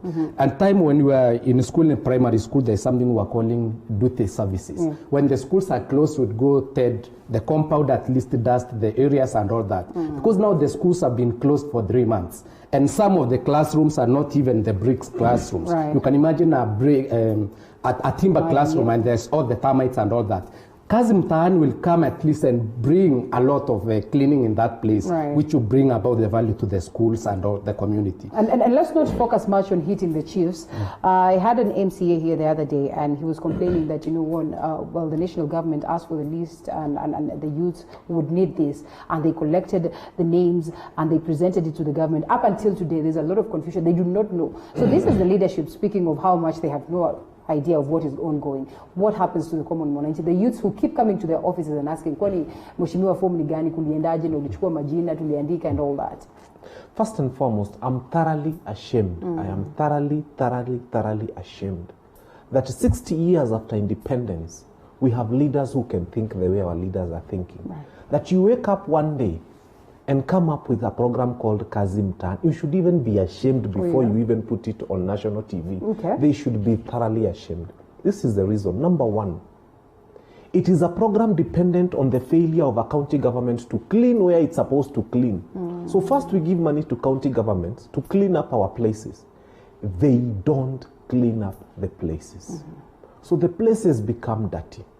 We look for more money from the national government. Instead of impeaching and firing these governors and throwing them into jail for keeping us in dirty, filthy environments, we look for more money from other places and come and expose our young people without masks, without gloves, without slashers, without jembes, into cleaning mitaros that should have been cleaned by a county government that had been given money for cleaning in the first place and has been collecting taxes from us very, very unashamedly. And jaribu kukosa kulipa license kidogo. Wanakuja wanaruka takataka wakiingia kwako kuokota pesa ya license. Na hiyo takataka hawajaokota. Then they tell the national government there's something called Kazi Mtaani. Bring young people, muokote hii takataka. Juu kazi yetu kama county ni kuchukua pesa ya license. Shame on them. Number two, Kenya, Uganda, Rwanda, Burundi, Tanzania, Ethiopia, all these countries around us, including Congo, are buying toothpicks from China. If we had leaders, and I say we have goons, and I submit without fear that we have goons, we have people without brains, completely, totally devoid, pandeina, shimo tu, nothing. If we had leaders, ukiangalia on YouTube, kamashini ka kutengeneza toothpicks ni kadogo hivi. What we would have been doing is importing from China, not the toothpicks, but the technology to make toothpicks. Because it takes one fool to import a container of toothpicks. It would take 10,000 young people to make a container of toothpicks. We would become suppliers of toothpicks in East African region, including Rwanda, Burundi, Zaire, Congo, all those countries I have mentioned. We are not doing that. We are buying handkerchiefs from China 50 years after independence. We cannot make a bicycle 50 years after independence. Kazi Mtaani should be about us thinking as a region. How do we empower our young people so that they can make... Yes, we saw someone making a convertible seat that went trending. That's a person who's got the capacity to make a bicycle, if they were empowered to make a bicycle. But if you're saying Kazi Mtaani is to look for money from national government, to come and give young people, to fight over it, about a failure of a county government that has already been given resources to do that, and they are not doing it, I'm ashamed to be living in this generation. And just how much are these people getting, the youth? It's 500 shillings, 455 shillings. And then you ask yourself, how much can you do in So this if you want to empower these young people, Bairo, imeshikwa na Linda. Aki, you need to go to YouTube. You see some of the machines that China and India is using to make a pen. Thing. It's like a simple thing on a table. So you come and say, this youth group here will be making Bairo pens. So we need to, now we become a small manufacturer. You don't need a huge factory. You have a small tabletop machine that helps you make toothpicks. So this group is making toothpicks and packing them and sealing them. Yeah, the other one is making biros. The other small things that are needed in the whole of the Eastern African region. So we become a manufacturing hub. But what are we doing? Tunafagia mitaro in a very stupid way. Unatoa takataka kwa mtaro unaweka kando. Hakuna lori inakuja kuchukua. Kunanyesha inarudi ndani. Kesho mnatoa pesa nyingine ya serikali. I am thoroughly ashamed to be living in a generation where leaders think like that. I think that is a futuristic plan. That's a long-term thinking or long-term plan. But I think the thing I was trying to allude is that the government has a current situation at hand. People have lost jobs. It's good, yes, we manufacture toothpicks and all that. And I've really been supporting innovation and invention of such things. Because, and it's something, this is something long-term and something sustainable. But just how sustainable is the Kazi Mtaani, even if it's coming in to just give us a short-term solution? I mean, because when we're looking at the long term, we know very well that that's the most important thing. You'd rather sleep hungry today, knowing that tomorrow you're guaranteed of food. You will work so hard, looking forward to tomorrow. But these young people are working so hard, but are scared of what tomorrow has to offer them. And I think, because answering that question, this is the fact that Kazi Mtaani, it's not a long-term project which will go maybe next year and all those times. It's just something for this short time during this COVID time. But I'm also happy that because the government has been able also to put some mechanisms, so that I don't know how much effective it is, at least to bring in the issue of innovation. We saw the other day the ICT CS, Mosheru, was trying to bring in the issue about the online working and all that. The spaces which youth can be able to mentor, to major in and at least may be able to make an income. These are something which governments should even be able to make more and more sustainable. But now for this situation where we are in the current COVID situation, Kazi Mtaani, it's something which was it's worth, and it's something which I think it's right at this time. Let me indulge you a bit. If there was to be an election tomorrow, how long do you think it would take to bring BVR kits into Kenya? I can assure you, not more than 24 hours. ASAP, it will be here. Yeah. But there are young people who are hungry, and it's not possible to import a toothpick making machine, which is 1,000 times simpler than a BVR kit. Okay? They are not able to import that within 3 months.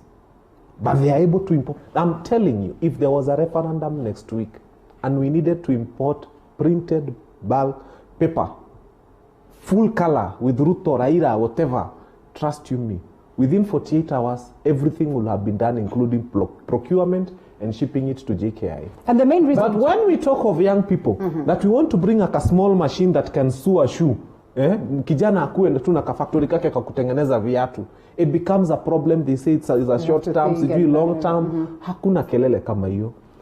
Those guys you are seeing, they are not interested in us. And they're not interested in young people. And unfortunately, they do not even have an idea of what it would take to emancipate the young people of this country from their problems. All right, before we talk Mount Kenya, let's talk COVID-19. And the main reason why we're here today in terms of not figuring out what is happening, I know that COVID-19 is an issue globally. I know if we were well prepared, if we were looking at a long-term, a scenario where we'd ensure that we make the best of our health systems and all that, then probably the burden would not have been as hard as it is. And these are the projections that the likelihood is that 41 million Kenyans are going to contract COVID-19.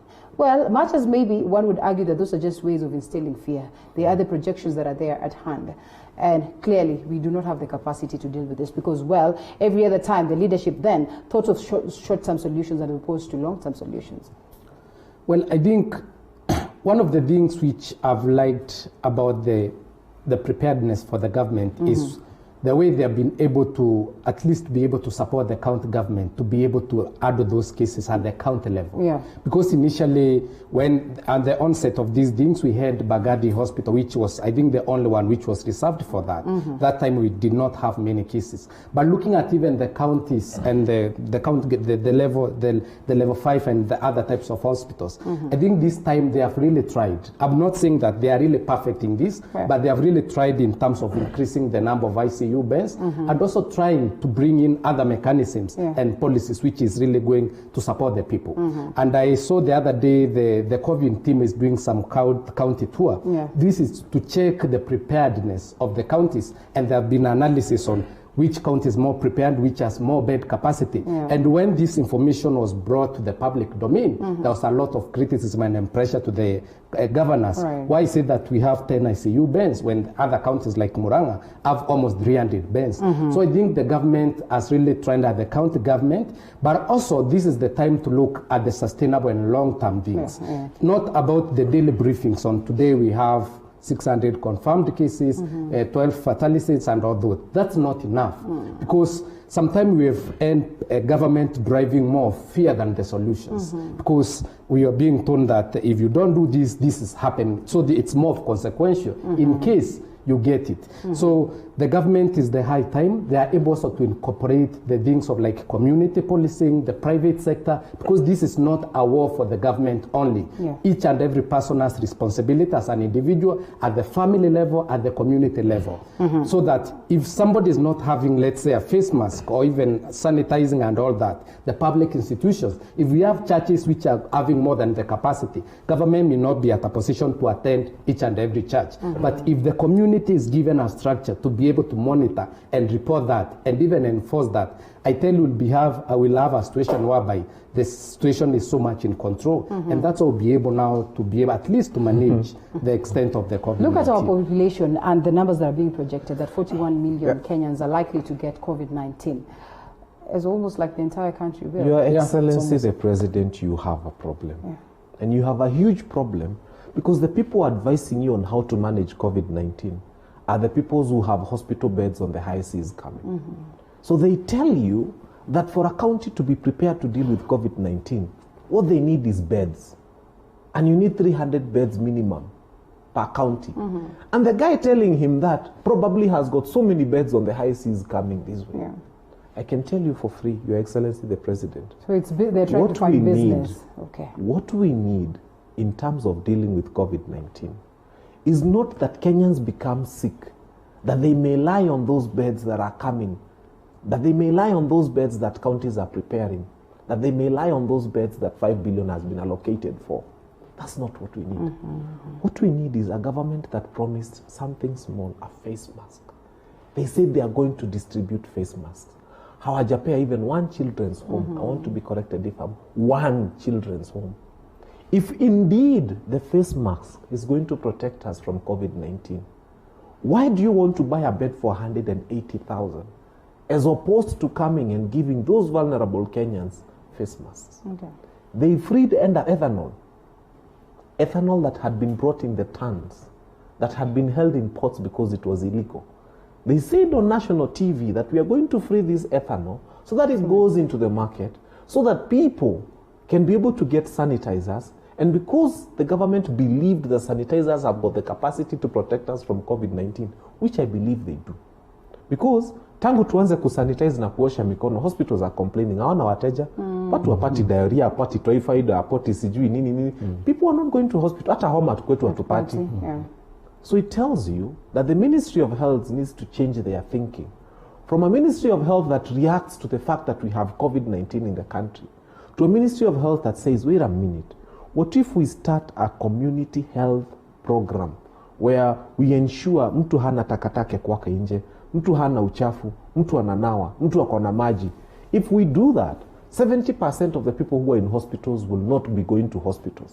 So the bed capacity we have in this country, I dare submit, is enough. All right. What we need is, wapi ile sanitizer mulitudanganya mtatupea jameni? You know, Jack Ma gave a plane ziko wapi? Zilipotea. They acknowledge that they ilipotea. So, they accept. Ilipotea. In a country like this, a plane, and let me tell you, if you want to know that haikupotea, iba kuku ya jirani, my friend. Your neighbor's chicken. Your neighbor's chicken. The chief knows even the name of your late grandmother. They will find you. Lakini ndege imeingia JKIA, kuna customs, kuna kitu, kuna at a time when you need this the most. Masks ziko wapi? And this is what we need the most. Please, stop buying into this thing unaona ati serikali wakisema they are going into count. What level of preparedness? The level of preparedness is they have masks they should have given us that they haven't. They have sanitizers they should have given us that they haven't. They don't care about this nation. If they do, they are misadvising. The president means well. They are telling him you need more ambulances. For what? You wait until people are sick, you need more ambulances to hire them at $1 million shillings a month per ambulance. Kwani iko na nini jamani? You need airtime for 4,000 shillings per phone per day. Phone call, 4,000 per phone per day. Hii yangu kieka 4,000 hata hizo tuweze share for. It will be too heavy. So this notion that they are driving into our heads is not working. All right. And we need to think from where we are. And that's why they say we have a better view of the valley. Those who are on top of the hill. And those who are at the bottom of the valley have a better view of the hill. Please, Mr. President, disband that committee. If you can, tomorrow morning, start looking for younger people with better brains, people who can see tomorrow better. And we shall tell you that prevention is better than cure any day. All right. And of course, prevention, in most cases, as they would say, is indeed a long-term plan for that matter. Okay, now let's talk Mount Kenya. Now that you said it's important that we talk Mount Kenya before we exit the stage. And do you suppose there's a vacuum in the politics of Mount Kenya? Well, looking at the Mount Kenya politics, I think it's the time we have a clear stand and a clear direction. And direction needs somebody to shape the direction. And this is now why it comes the issue about the vacuum and the kingpin. Because we have ended Kibaki, we've ended Uhuru, we have ended other likes even before. But now looking at this time, we are going to have a transition of power in the year 2022. Uhuru is going to retire as the president. And now we will need at least somebody who will be needed to voice the issues of Mount Kenya. But now looking Mount Kenya, people assume that Mount Kenya is only something for the central province. We have also Mount Kenya East, which covers the eastern part. That's the Meru, the Embudrak, all that is Mount Kenya block. And I think for the first time in Kenyan politics, we have had other people outside the central province declaring interest or showing ability for them to succeed President Uhuru Kenyatta. And I want to tell you clearly, in a broad daylight, that we have people like Peter Munya from Meru County and Kidiki Kidora from the Kanidi, who the community itself have been fronting as a possible hire for the Mount Kenya thing. And this has been able to bring in friction between the central side because the richest voting block is in central. That's the Murang'a, Kirinyaga, Nyandarua, Kiambu. You know, that's rich. As in comparison, the Rakanidi and Meru is not all that voter rich, but at least they have somebody who they're trying to front. So the vacuum is there, and it's high time. I think Ben said that sometime we jump too early, but I want to tell you that sometime in politics, the early the better in terms of grooming somebody who has not been there. Because Uhuru, when Uhuru was being groomed that time, was not sure. At least it was the RDPM or somebody in the limelight, somebody known that this person even tried some presidential vision with Kibaki and then it failed. But now this time when you look, we don't have somebody at least of that caliber. That's why we are hearing of cabinet reshuffle. Kinjuri wants to come in. Isn't Kinjuri strong enough? Doesn't he have stamina enough to I think those who read through history have a richer understanding of things. In 1992, Matiba vied, Kibaki vied. Yes. You know, people always assume that Central Province has always voted as one bloc. It's a lie, it's a huge lie, it's a big lie. Matiba got lots of votes in 1992, so did Kibaki. So did Kibaki, yes. We didn't have a kingpin as such. We had leaders. In 1997, Matiba vied. He was weaker than Kibaki, so Kibaki got more votes, but Moi still took over. In 2002, the Central Province vote was still split. Uhuru vied and Kibaki vied. But the Karua was there when... 2002, she was still a baby somehow. Okay. Oh, all right. So, and then come 2007, Kibaki vied. That was the first time I saw now Kikuyus having, as in one leader. It was Kibaki. But still so many small fragmented parties to the point that he even didn't have majority in parliament. He had to find a way to work with Kalonzo and so on and so forth. All I'm trying to say is that it is thoroughly wrong for people my generation to start thinking that Mount Kenya needs a kingpin and Western needs a kingpin and Coast needs a kingpin. We should be thinking of producing one leader who is acceptable across the board. And that's what helped Obama. Obama was not an Illinois kingpin. No. You need to come out so nicely, so strongly, so beautifully that people say, "Haya, nani kazuri?" And then they start asking, "Nani mkabila gani?" But that's after they've accepted that you're good. The problem is we do not have a leader right now, not in Mount Kenya, not in Western, who has presented themselves as acceptable across board. Kivutha Kibuna has been taunted and a few others, but we need to stop this nonsense, and I dare call it nonsense on national TV, of thinking that you want to become an inheritor of a tribal block of votes. Because then what you do is you become a tribal leader who has to negotiate with other tribal leaders. And so you have a meeting of tribal leaders. And that is not an meeting for this nation. What we need to do is someone to wake up and sell themselves as a national leader. Someone who has got so much capacity to believe in themselves that they can even buy as independent and become president on an independent ticket. Na hiyo ndio kitu tumekosa. Sasa tunawakora tu huku who are just trying to sell their tribesmen. That's what they're all trying to do. All right, gentlemen. Time is not on our side. Tumemaliza. 30 seconds? Yeah, but I think, yes. I think maybe to sum it up, it's the high time we have some sanity of thinking and looking at the direction which will be able to shape the country beyond just the politics of interest and have the leadership of purpose. Yes, it's incumbent upon us to emancipate ourselves, as they would rightfully say. Thank you so much, Ben Kinuthia, lawyer. Thank you so much for the great insights. And Kaberia Bariu, thank you so much for the great insights also. Looking forward for another session some other time. And on that very note, Morning Cafe takes a short breather. Quite important that I remind you that you can always be part of this discussion. 22047 is the SMS line that you can drop the messages on. And of course, the number's rolling down on your screen. You can call us live and get to give us your feedback, or also just weigh in on the topics of discussion, or hashtag Morning Cafe at Linda_Alela at TV47. On that very note, let's take a short break and we'll be coming back with more as we also take a look at your feedback. Thank you.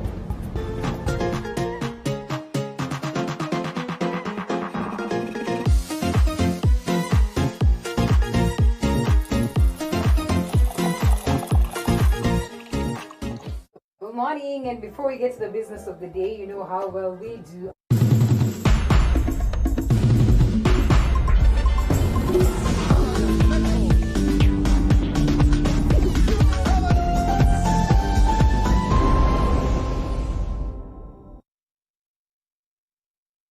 Good morning, and before we get to the business of the day, you know how well we do our breakfast. So it's time for Morning Cafe Breakfast Tips. Join me right here with Chef Alex as we delve deep into treating you to a very nice way of preparing your breakfast. So, Chef. Good morning. This is another episode of our show. Today we're gonna have an omelette, simple omelette that we make at home with some vegetables inside, some potato inside. That's it. A simple breakfast. As possible. 10 minutes to do it. And you're out. And you're out. Okay. There we go. So we start ingredients. We start with the potatoes. Yeah. We boil some potatoes. Cut them, not fluffy, just nice shape. Boil them like fully cooked, but not like 3.5 cooked. With salt. With salt. Yeah. Make sure they are cooked nicely. Zimevapoa, nini. Right. Then you need to deep fry them. Okay. Until golden brown. As you can see, we have them here. Ready? Golden brown, nicely. Yes. So the next step that we're gonna have, we're gonna need our tomato. Okay. We need to give a little taste of garnish for the food. All right. So what we're gonna do, we're gonna use a tomato. It's healthy for the breakfast. Okay. For the breakfast here. So what you do, just very little oil. Make sure your pan is hot. All right. Like that. Make it grilled, nicely grilled one. Okay. So this is going to be for what? This is part of the breakfast. Okay. Yes. Okay, we'll see. Yes. Let's wait and see. Still part of the breakfast. All right.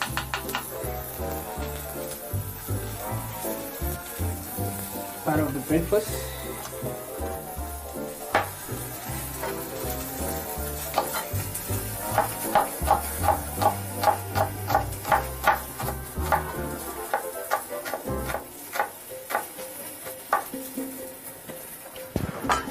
As you can see, you can check when it's nicely grilled. Yes. Good. Nicely grilled. Put it aside.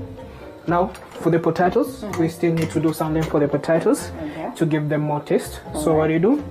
We add some more oil, our onion. Okay. All right. Not to burn you. Keep it aside. Okay. Okay. Cook them nicely and put this golden. If you see it's too much hot, you can add a little bit of oil or butter. You can use also butter. You can add a little bit of butter or oil. Yep. You can see it's starting to change to golden brown. That's what you want.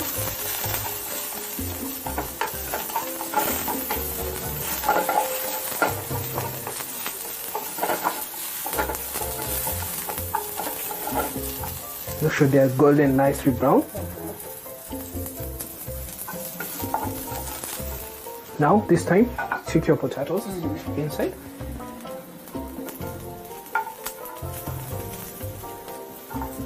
Okay. Right there.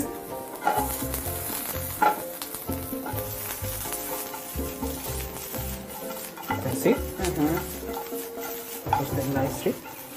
The onion. You don't do that if you're not used to it. Otherwise, used to it. Here too. And then just a touch of salt on top. Just a little bit. Not too much. Because you already put it when you boil it. Yes. Done. Now this we switch off. Then you need to give a little bit of more puff garnish. Okay. Just a little bit of. Nice. Okay. Okay. That's it? Yeah. That's beautiful. That's beautiful, yes. Now we are ready with our potatoes. Okay. Now we need to do our eggs. Yeah? Okay. Now our potatoes are ready. Now grilled tomato is ready. Now we go for the eggs, yeah? Yeah. It's the most interesting bit.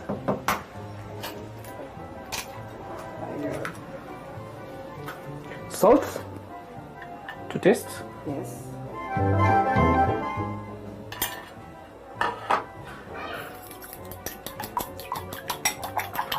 Now here we make an omelette. Yeah? We have so many different types of omelettes. So it depends with what you have in the house. You can use as much other ingredients? Many spices as you want, anything you need. Okay. But a Spanish omelette goes with tomato, onion, bell peppers, and potatoes. Okay, tomato, onion, bell peppers, and potato. Okay. But today we're just gonna make a simple omelette. Yeah? Simple omelette. We need oil on the pan, ready hot. We need to add our ingredients. Our tomato. Add them together. Who said lazima kitunguu ikuwe imeiva kwanza ikuwe brown? You when you do that, you finish the taste of the onion. You don't feel the taste of the onion. Okay. The magic has happened. You can feel it's already cooked. Yep. Now our eggs. Let's go.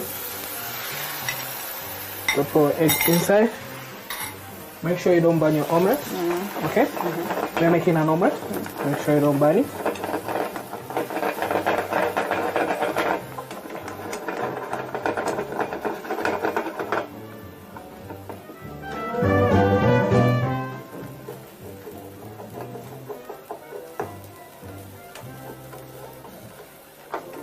You can add cheese if you want to the omelette.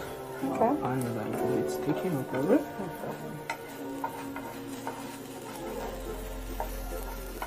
Okay. The most important part, don't burn your egg.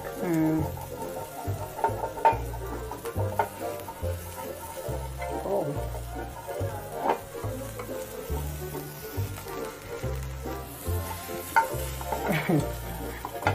I would never hack that.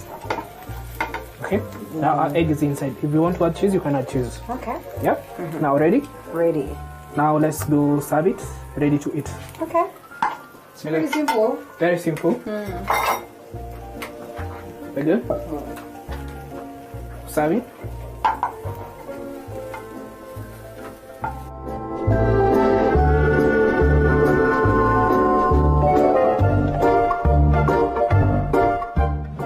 Ready to serve our omelets. Do the omelets.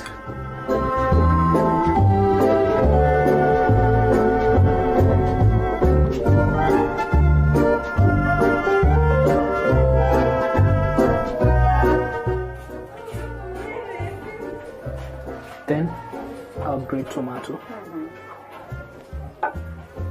Okay. Then a little bit of garnish for food.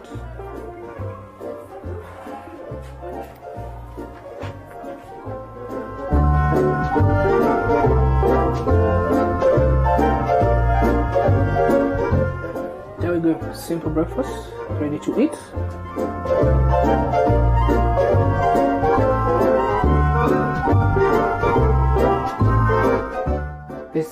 Our breakfast is ready. Our omelette is ready with some potatoes, grilled tomato, and an omelette. Ready to serve. Simple at home. You can enjoy. Yes, well, today we don't taste. We say these are the times when you need to learn how to pull the knives and forks affair. And use the natural ones, and I'll tell you how sweet this is. That is the reason why you need to try it at home. See you again next week.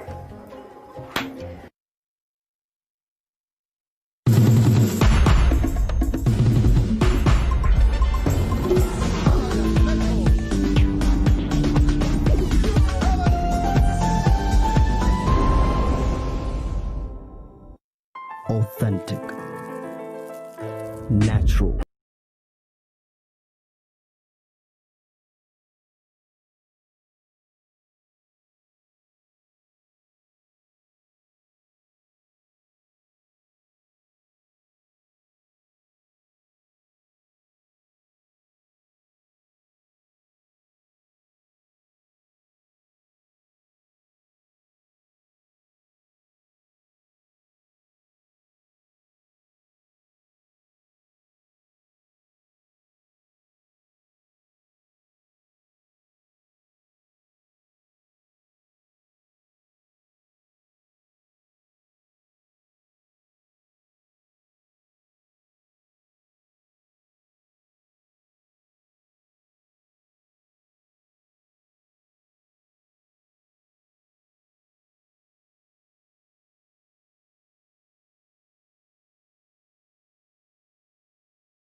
Welcome back to the broadcast. Time for us to get to some bit of nutrition and understanding how best you can keep your body fit. And joining me this morning is consultant nutritionist Kefa Nyanumba, who's going to take us through what it's all about to have a proper metabolism, to have a proper diet, and to have a good body for that matter, especially when it comes to the weight and all that. Good morning, Kefa. Morning to you. You're well? Fine, thank you. Good to have you, and thank you so much, Kurauka Sada Mapema, so you can be with us. Thank you. All right, so this morning we want to discuss metabolism, diet, and body weight. What is the connection between the three? Now, we know that metabolism is the rate at which our body functions, and that is usually influenced by our nutritional status. Yeah. And of course, it actually influences the rate of weight gain. In fact, most people have a slow rate of metabolism, and that is why they seem to gain excessive weight, despite the fact that they are trying to exercise, they are trying to, control their food portions. And that is why we really need to talk about metabolism, because slow metabolism is actually an issue that's affecting a number of people nowadays. All right, and speaking of which, then we want to come in and ask, well, when you speak about metabolism, rate and all that affecting a number of people nowadays, then it means initially it wasn't the case. So what is this that changed? What is this that changed in the habits of people, in what they are eating, that got us to this point where, again, metabolism is an issue? Now, what's actually changed is what we call our lifestyle, which comprises of a number of components, and one of them is good nutrition. Of course, we have other factors like exercise. We know that nowadays most people have adopted a westernized diet that is actually full of calories, but scores poor in terms of nutrients. So a number of people have excessive body fat, but at the same time, their muscle percentage has come down. It's interesting to know that what actually influences our metabolism rate is our muscle percentage. But when you have too much body fat, usually your muscle percentage comes down and your metabolism slows down. So what has changed is our diet. And of course, most people don't exercise as well. So it is the diet that determines the metabolism rate of a person, or it is a person himself, the weight and all that. What exactly it is that determines the metabolism rate, whether low or fast? A number of factors affect our rate of metabolism, and one of them is our diet, and that's why good nutrition is very important. Yeah. I'm saying this because we know there are a number of nutrients that are very important when it comes to our metabolism rate.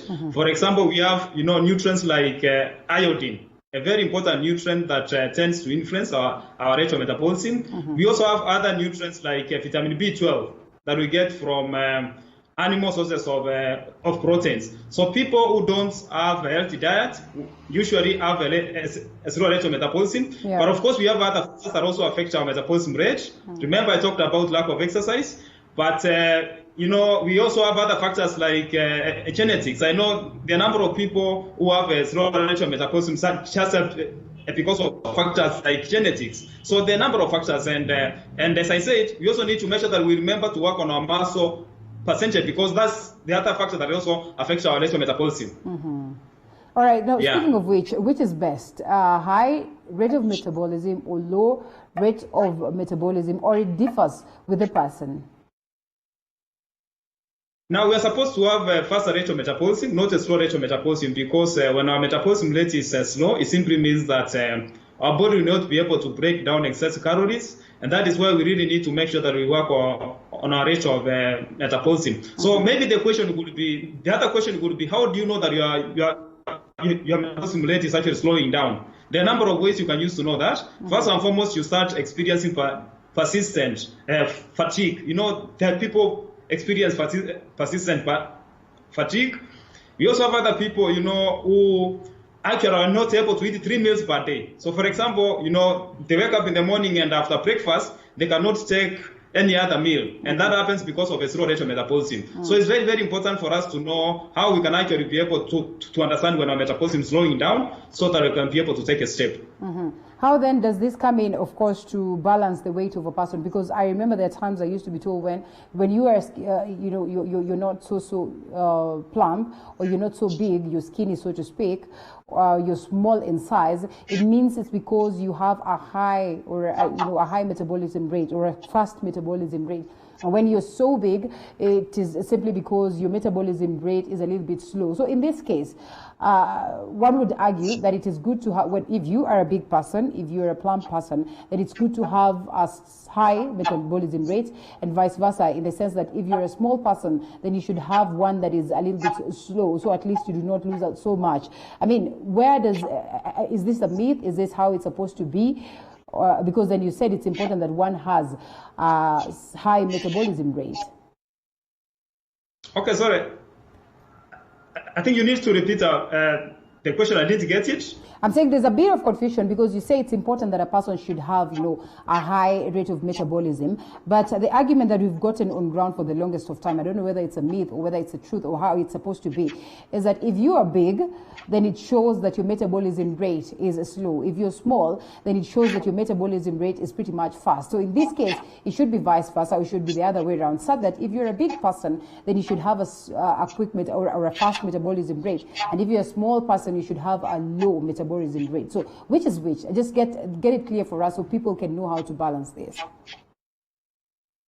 I think it actually takes us to understanding some of the signs and symptoms of a fast rate of metabolism and a slow rate of metabolism. I've already given you some of the ways you can actually use to know if a metabolism is slowing down. But you also understand that the other people who have a faster rate of metabolism, and such people, of course, need to understand that what needs to be addressed is the hormonal balance, because some people have what you call the hormonal imbalance, and such people tend to have a very fast rate of metabolism, and then they tend to be hyperactive.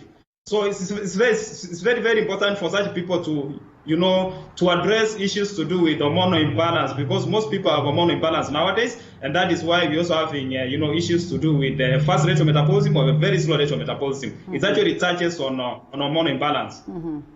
So in this case, does metabolism affect the body weight of a person in any way?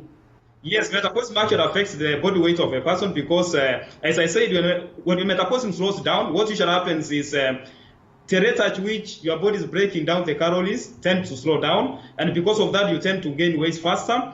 On the other side, if your metabolism rate is too fast, it simply means that your body is making use of the calories at a faster rate, and such people tend to be underweight. It's also not good to be underweight because when you're underweight, what usually gets affected is the rate of your metabolism, and of course that tends to affect our immunity, because our immunity is the other thing that we actually need to consider, especially during this time when our body is supposed to be able to fight infections, including COVID-19. All right. So, okay. Well, in this case, in the event that I want to lose weight and I have a slow metabolism rate, how do I go about that? So we have to start by ensuring that we address our nutrition status, and that of course simply means that we need to make sure that we are getting all the nutrients that our body needs for its normal functioning. So, for example, I talked about some of the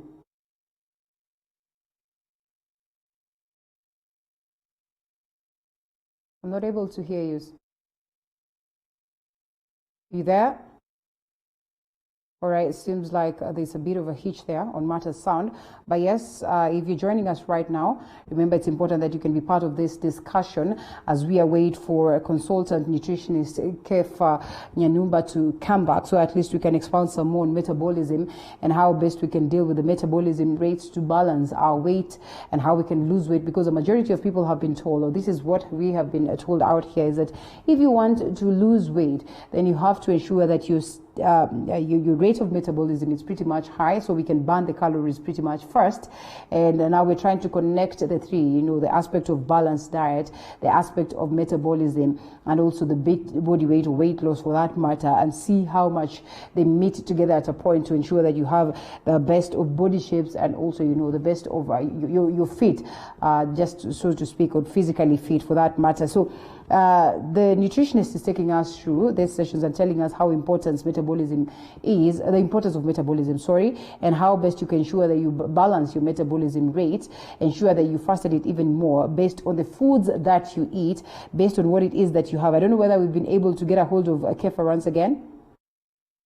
We're still reconnecting to see to it whether we can do that. Just taking a look at Matters Nutrition. I remember it's a lifestyle session, and maybe I should call you on board to interact with us. I remember the numbers are running down on your screen. If you get to call that, then definitely Kefa Nyanumba is here to answer some of the questions that you could be having. Probably you're struggling with weight loss, you're struggling to deal with tummy fat. This is the time for you to ask those candid questions. And of course, the SMS shortcode is also on your screen. And we have Kefa back. 220-22047 is the number, is the SMS line, yes, that you can drop the questions, and I'll be here to read them, of course, for the consultant nutritionist to get to answer them. So, Kefa, coming back to you, and I think we were talking about how best you can get to balance, your weight and ensure that you're able to lose weight in the event that your metabolism rate is a little bit slower. Yeah. I was saying that there are a number of factors that influence our rate of metabolism, and for us to address a slow rate of metabolism, what we need to do is simple. We need to ensure that we are getting all the nutrients that our body needs for its normal functioning. For example, we have nutrients like iodine that are actually very, very important. We have iron. Iron deficiency is actually one of the most common deficiencies in the world, and we need to ensure that we take good food sources of iron. We also need vitamin B12. But apart from good nutrition, we also need to ensure that we start increasing exercise, because exercise is actually very important. It plays a key role in terms of building muscles, and muscles actually influence our rate of metabolism. And of course, we cannot forget to talk about sleep. Sleep is very important, because when we're sleeping is when our body, builds muscles. Yeah. Most people, this condition we call insomnia, which is becoming very common nowadays, and such people tend to have a slow rate of metabolism. All right. So, what are the dangers of having a high fast metabolism rate, and a slow metabolism rate, for that matter?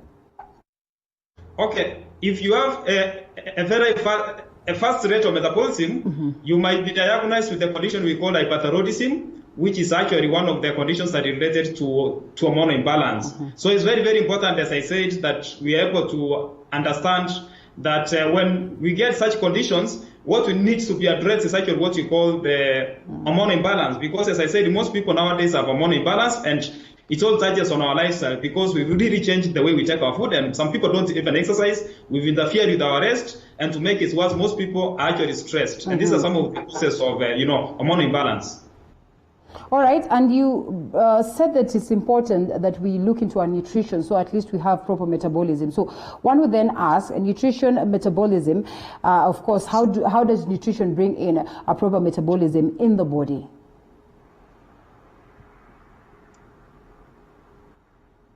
We lost him again? Nutrition actually influences. Yes, nutrition influences our rate of metabolism, because for the proper functioning of the human body, there's a need for us to get the right balance of nutrients.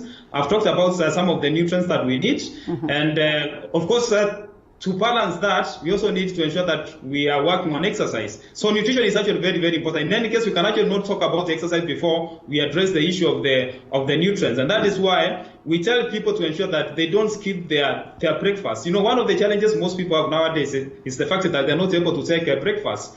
Breakfast is very important because it actually influences our rate of metabolism. And we're supposed to make sure that we don't keep our meals, because I've seen a number of people, for example, who take 2 meals or 1 meal per day, and such people tend to affect their rate of metabolism. And those are the kind of people who get other conditions like the digestive disorders that we are seeing nowadays, because they are becoming very common.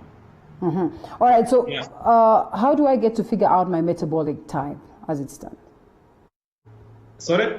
How do I get to figure out my metabolic type, and for how long, or what duration would that take for me to get to know that this is my metabolic, it's fast and it's low, or it's low?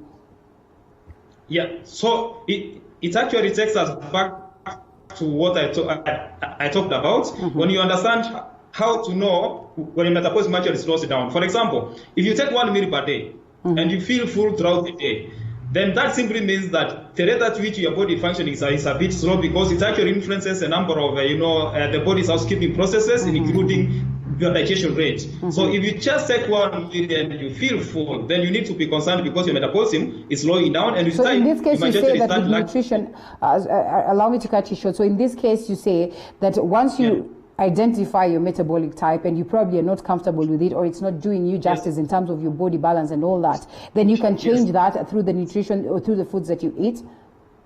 Yes, you can actually change that. But remember, I also said that the other factors that also need to be addressed. For example, rest is very, very important. I talked about rest and how that influences our metabolism rate, because at night is when our body, build muscles. We also need to make sure that we try to introduce the exercise, which is also very important. Of course, managing stress is the other factor that needs to be addressed. Mm-hmm. So for us to ensure that we actually get a good rate of metabolism. All right. Okay. Well, on that very note, let's take a short break. Remember, it's important that you interact with us. #Morning Cafe at Linda_Alela TV47. The numbers to call rolling down on your screen. You can call in and ask the consultant anything that you'd want to ask in line with nutrition, or you can drop us an SMS on 22047. After this break, we're right back.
All right, welcome back to the broadcast. Remember, this is Morning Cafe.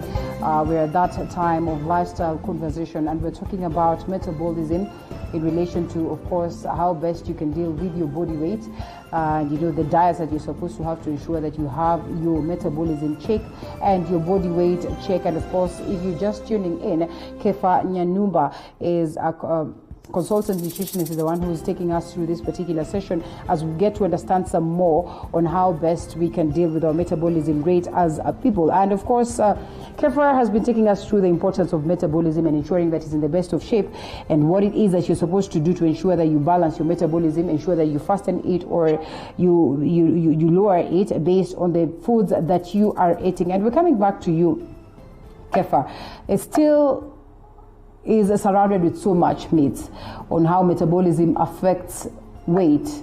And most of the people will tell you, if you are big, I think I insist on this one, it is because your metabolism rate is a little bit low.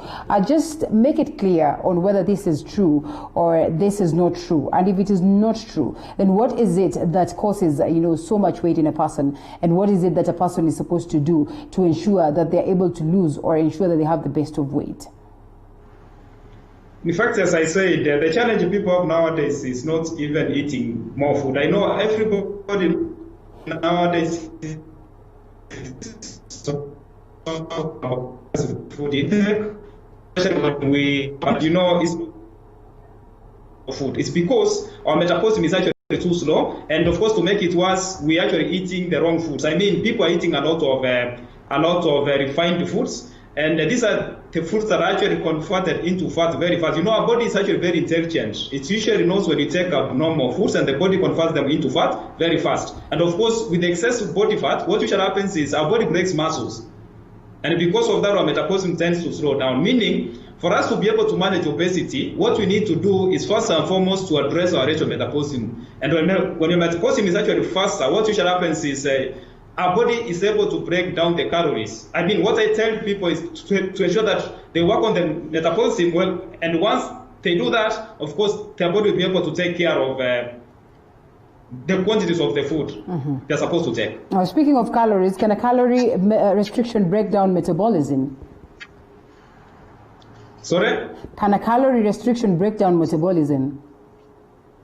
Yes. There's something we usually check called the basal metabolic rate. In fact, we have a machine that we call the body composition machine.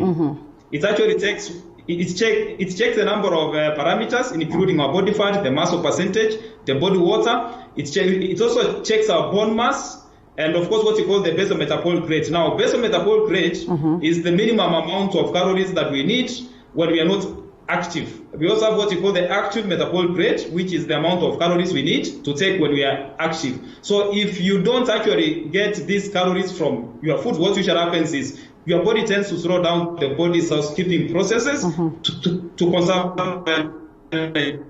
metabolism. That is why skipping meals is not good. All right, so just how do our bodies burn energy every other day, and what is the role of metabolism in this case?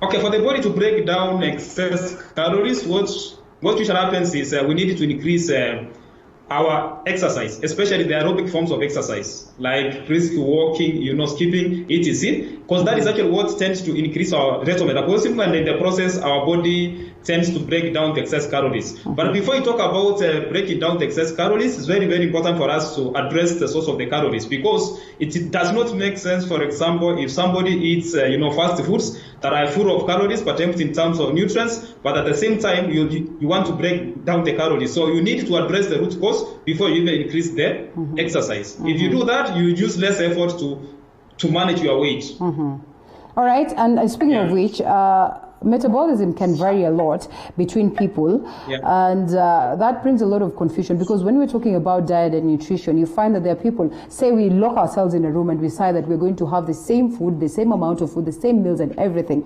like proper nutrition for every other person. But you find also how, this food is being burnt, or this energy is being burnt in someone's body is totally different. So why is it that we find there's always this vary?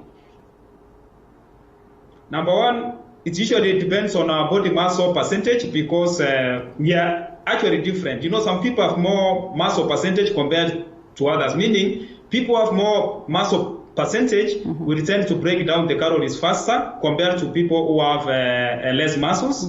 Number two, it also depends on the time of the day. Most people don't know that our metabolism tends to be faster in the course of the day compared to the end of the day, and that of food they're taking as the day progresses. Of course, we also know the other factors that also influence our rate of metabolism. So, for example, if you have digestive disorders, your metabolism is likely to slow down because of poor nutrient absorption. Remember, I talked about some of the most important nutrients that we need, like iodine, vitamin B12, iron, etc. So, people who have, digestive disorders tend to have micronutrient deficiencies, and this tends to slow down their rate of metabolism. So there are a number of factors that actually come into play when you talk about metabolism rate, meaning the same people can eat, a number of people can actually eat the same amount of food, but of course their body will break down their calories differently. All right, so someone is asking, there's someone who just dropped a message and is asking, what types of food are we looking at when we're talking about, just working on our metabolism? Number one, you cannot afford to avoid proteins. And it's hard to say that most people who have allergies, for example, they try to avoid their proteins, because when they take certain proteins, their body reacts. Same case to people who have digestive disorders, and such people tend to have a slow rate of metabolism, because proteins are actually the building blocks that our body uses to build muscles. So proteins are very, very important. So, but as we talk about proteins, we need to ensure that we balance our proteins in terms of, the animal and plant proteins. When we talk about animal proteins, we need to go for the ones that don't have a lot of fat. The lean proteins. We are talking of lean beef. You can take goat meat. You can take chicken. etc. So, but don't forget to talk to take plant proteins as well, because they are very important actually when it comes to our balance in terms of good nutrition. And some logic here I'm trying to understand. You're bringing on board foods that one is supposed to eat to ensure that at least they're able to probably fasten their metabolic rate. But in a scenario where you want to lose your weight, how do you get to fasten your metabolism rate so you're able to burn fats, to burn the calories and lose weight? Because in this sense, you are highly eating, or you are having food that will probably again be reasons for you to get more weight. Now, if you're overweight and you want to work on your metabolism so that the weight can come down, there are 3 important questions that you need to address. First and foremost is, what are you taking? I remember last time when I came to this show, I talked about the 3 important questions. What are you taking? How are you taking your foods? And when are you taking your foods? So when you talk about what you are taking, you need to make sure that you cut down the foods that are actually known to have a lot of calories. But at the same time, when you are taking your foods, is also very, very important. Remember, we keep on saying that you're supposed to take breakfast like a king, dinner like a pauper, and lunch like a queen. So take breakfast like a king, lunch like a queen, and dinner like a pauper. So we need to make sure that we reduce our food intake towards the end of the day. But at the same time, let's not skip any food group. I've seen a number of people try to, avoid certain food groups because they want to manage weight. For example, people do away with the starch. If you avoid the starch, you are going to interfere with your basal metabolic rate. And when that happens, your body slows down the rate of metabolism. So it actually takes us back to taking the right meal, but in a balanced way. And by the end of the day, your weight will actually come down. All right. And age. I don't know whether this is a myth or it's the truth, but they say that in a way, age, the older you grow, the likelihoods of you slowing or just of you having a slower metabolism rate. Is it true? That is true. Because, with the time, because of age, our body usually, start breaking muscles. We know that after 40, our muscle percentages usually start coming down. And that is why it's very, very important for us to ensure that we observe a good nutrition. So, for example, at that age, you cannot afford to start avoiding proteins, or you cannot afford to affect your quality of sleep. Remember, I said that at night is when our body builds muscles. When there is darkness, some of us actually sleep with our lights on, and that tends to affect our rate of metabolism because our body is not able to build muscles unless there is darkness. So as we get older, of course, we need to be more careful, because it's true that our age tends to slow down our rate of metabolism. So we need to be more careful. All right. We had a caller, but anyway, I think we lost him. Let's go back to a different story, question altogether. Dieting is key, and people argue that they want to diet for various reasons. Does it in any way slow down your metabolism rate? And now, how friendly is it when you're saying you're dieting so that at least you can lose your tummy or you can lose weight, and then here on this other side, it comes in to slow your metabolism rate? Okay, we don't really recommend dieting because most people who go for such diets, of course, usually tend to take very restrictive diets that affect their nutrient levels and their energy levels actually. So we don't recommend dieting, but what we recommend is ensuring that we are taking a balanced meal that comprises of the proteins, the starches, and proteins, starches, and vegetables. But at the same time, you have to make sure that you are taking your foods the right way, ensuring that you take every breakfast and reducing your food towards the end of the day. So don't avoid the starches, for instance. Don't go for detox programs whereby you want to take, fruit juice for 10 days without proteins and starches. If you do that, you affect your rate of metabolism, and of course, with the time, you gain more weight. Somebody might argue and say that when I do that, I lose a few kgs. But what usually happens after that is you gain more because of a slow rate of metabolism. All right, and of course, moving on. So one would want to ask, how do I get to balance all this to ensure that I'm in the best of state, body mass index, as they would rightfully say? You said, of course, nutrition is key, but overlooking nutrition, what other ways can you ensure that you get to strike a balance between, of course, body weight and ensuring that you have the best of diet at the same time, and you equally maintain your metabolism rate at the rate that it's supposed to be?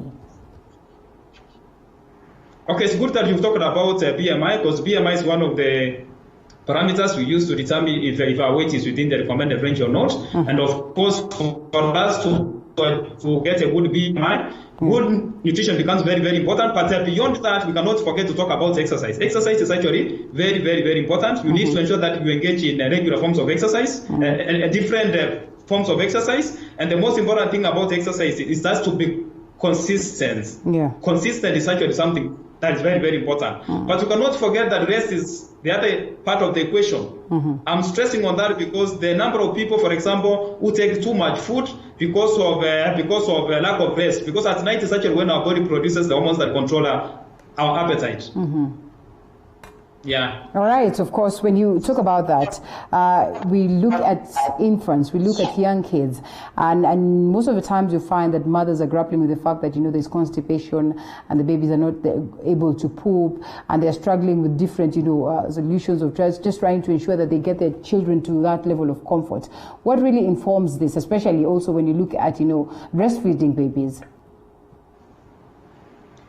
Now, for breastfeeding babies, if it happens before 6 months, we know that before 6 months, we recommend, exclusive breastfeeding. Yeah. That's what WHO recommends.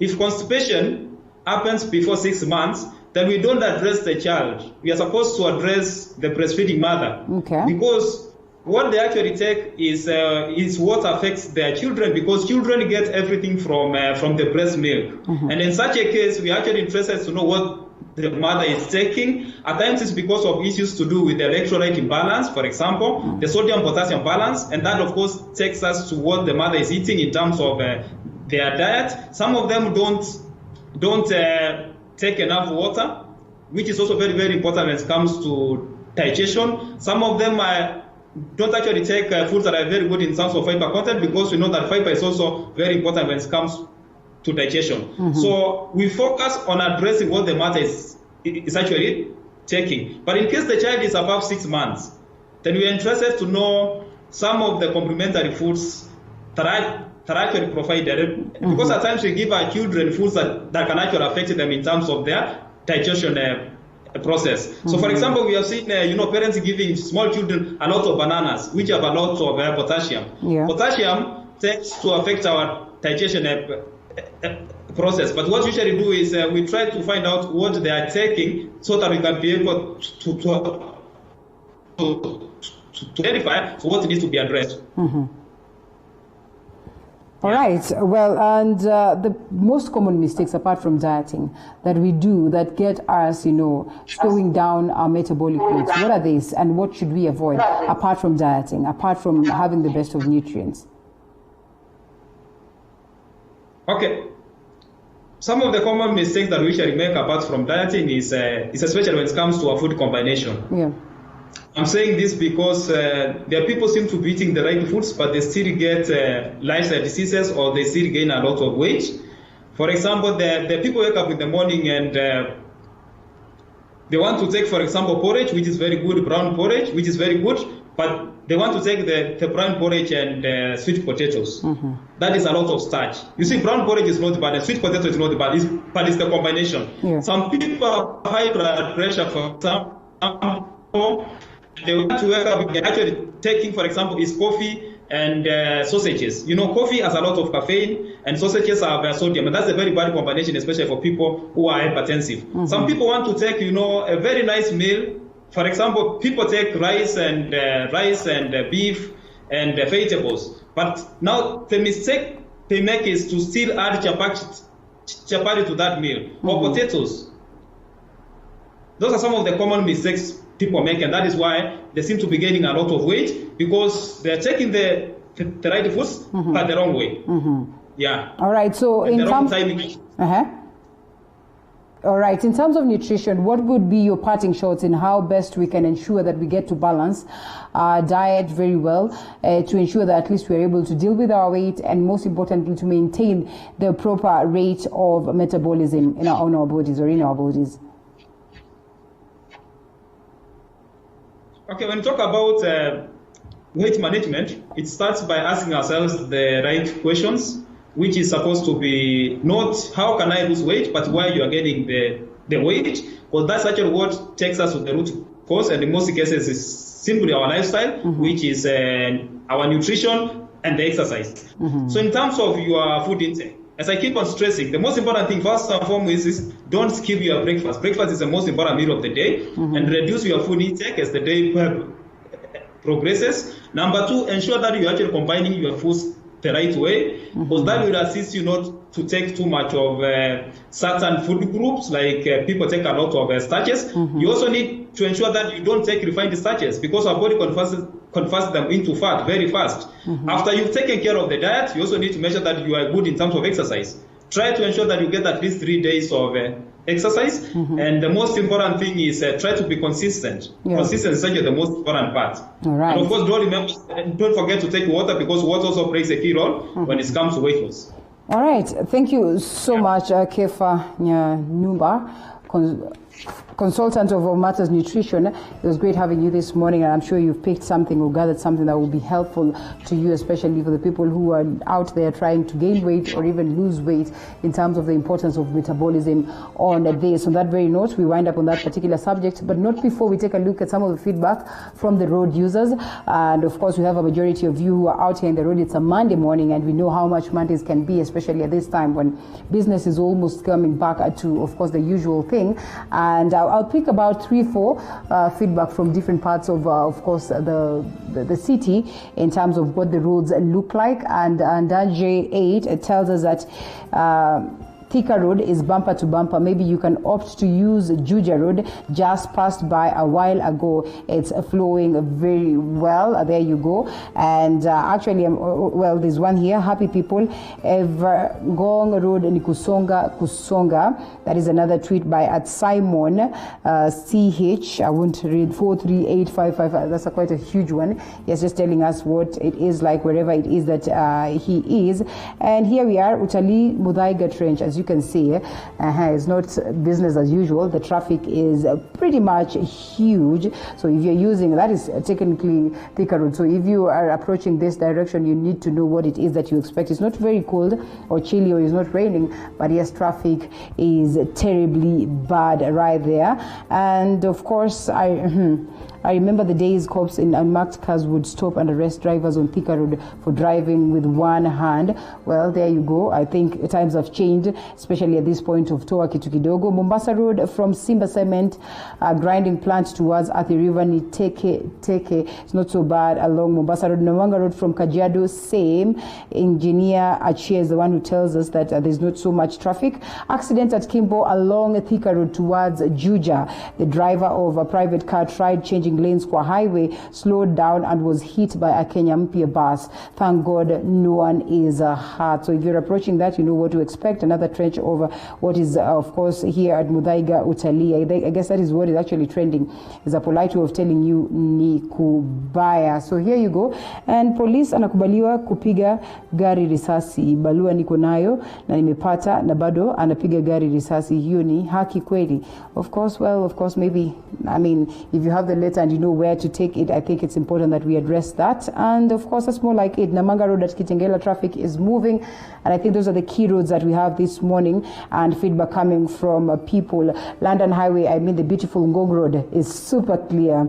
Thanks for the update. Approach Mombasa Road near Green Park Estate at the river with caution. A trailer has lost control, hence blocking the highway. I hope the road users on that direction are cautious a bit. Otherwise, that's more like it on most of the feedbacks that we are having from the roads. I won't be going through the map. Juja Road traffic flow is also good, like Jacob had said, and someone had told us earlier on, if you're using Thika Road, you can hepa to Juja Road. It wasn't as bad since morning. That's more like it on what is happening on the roads. Thank you so much for keeping me company right from the word go.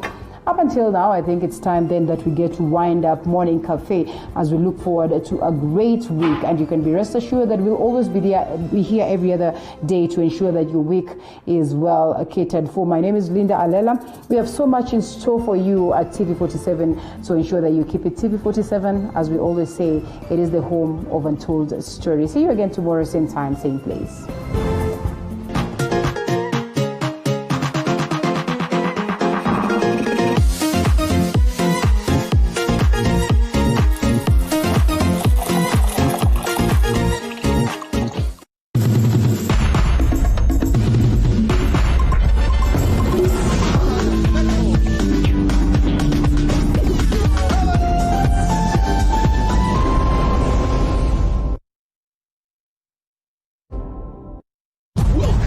exciting world of M-Truck Solutions, your trusted provider for bulk SMSs. We also offer API integrations for all your communication and payment needs. We also provide you with tailor-made payment gateway solution. To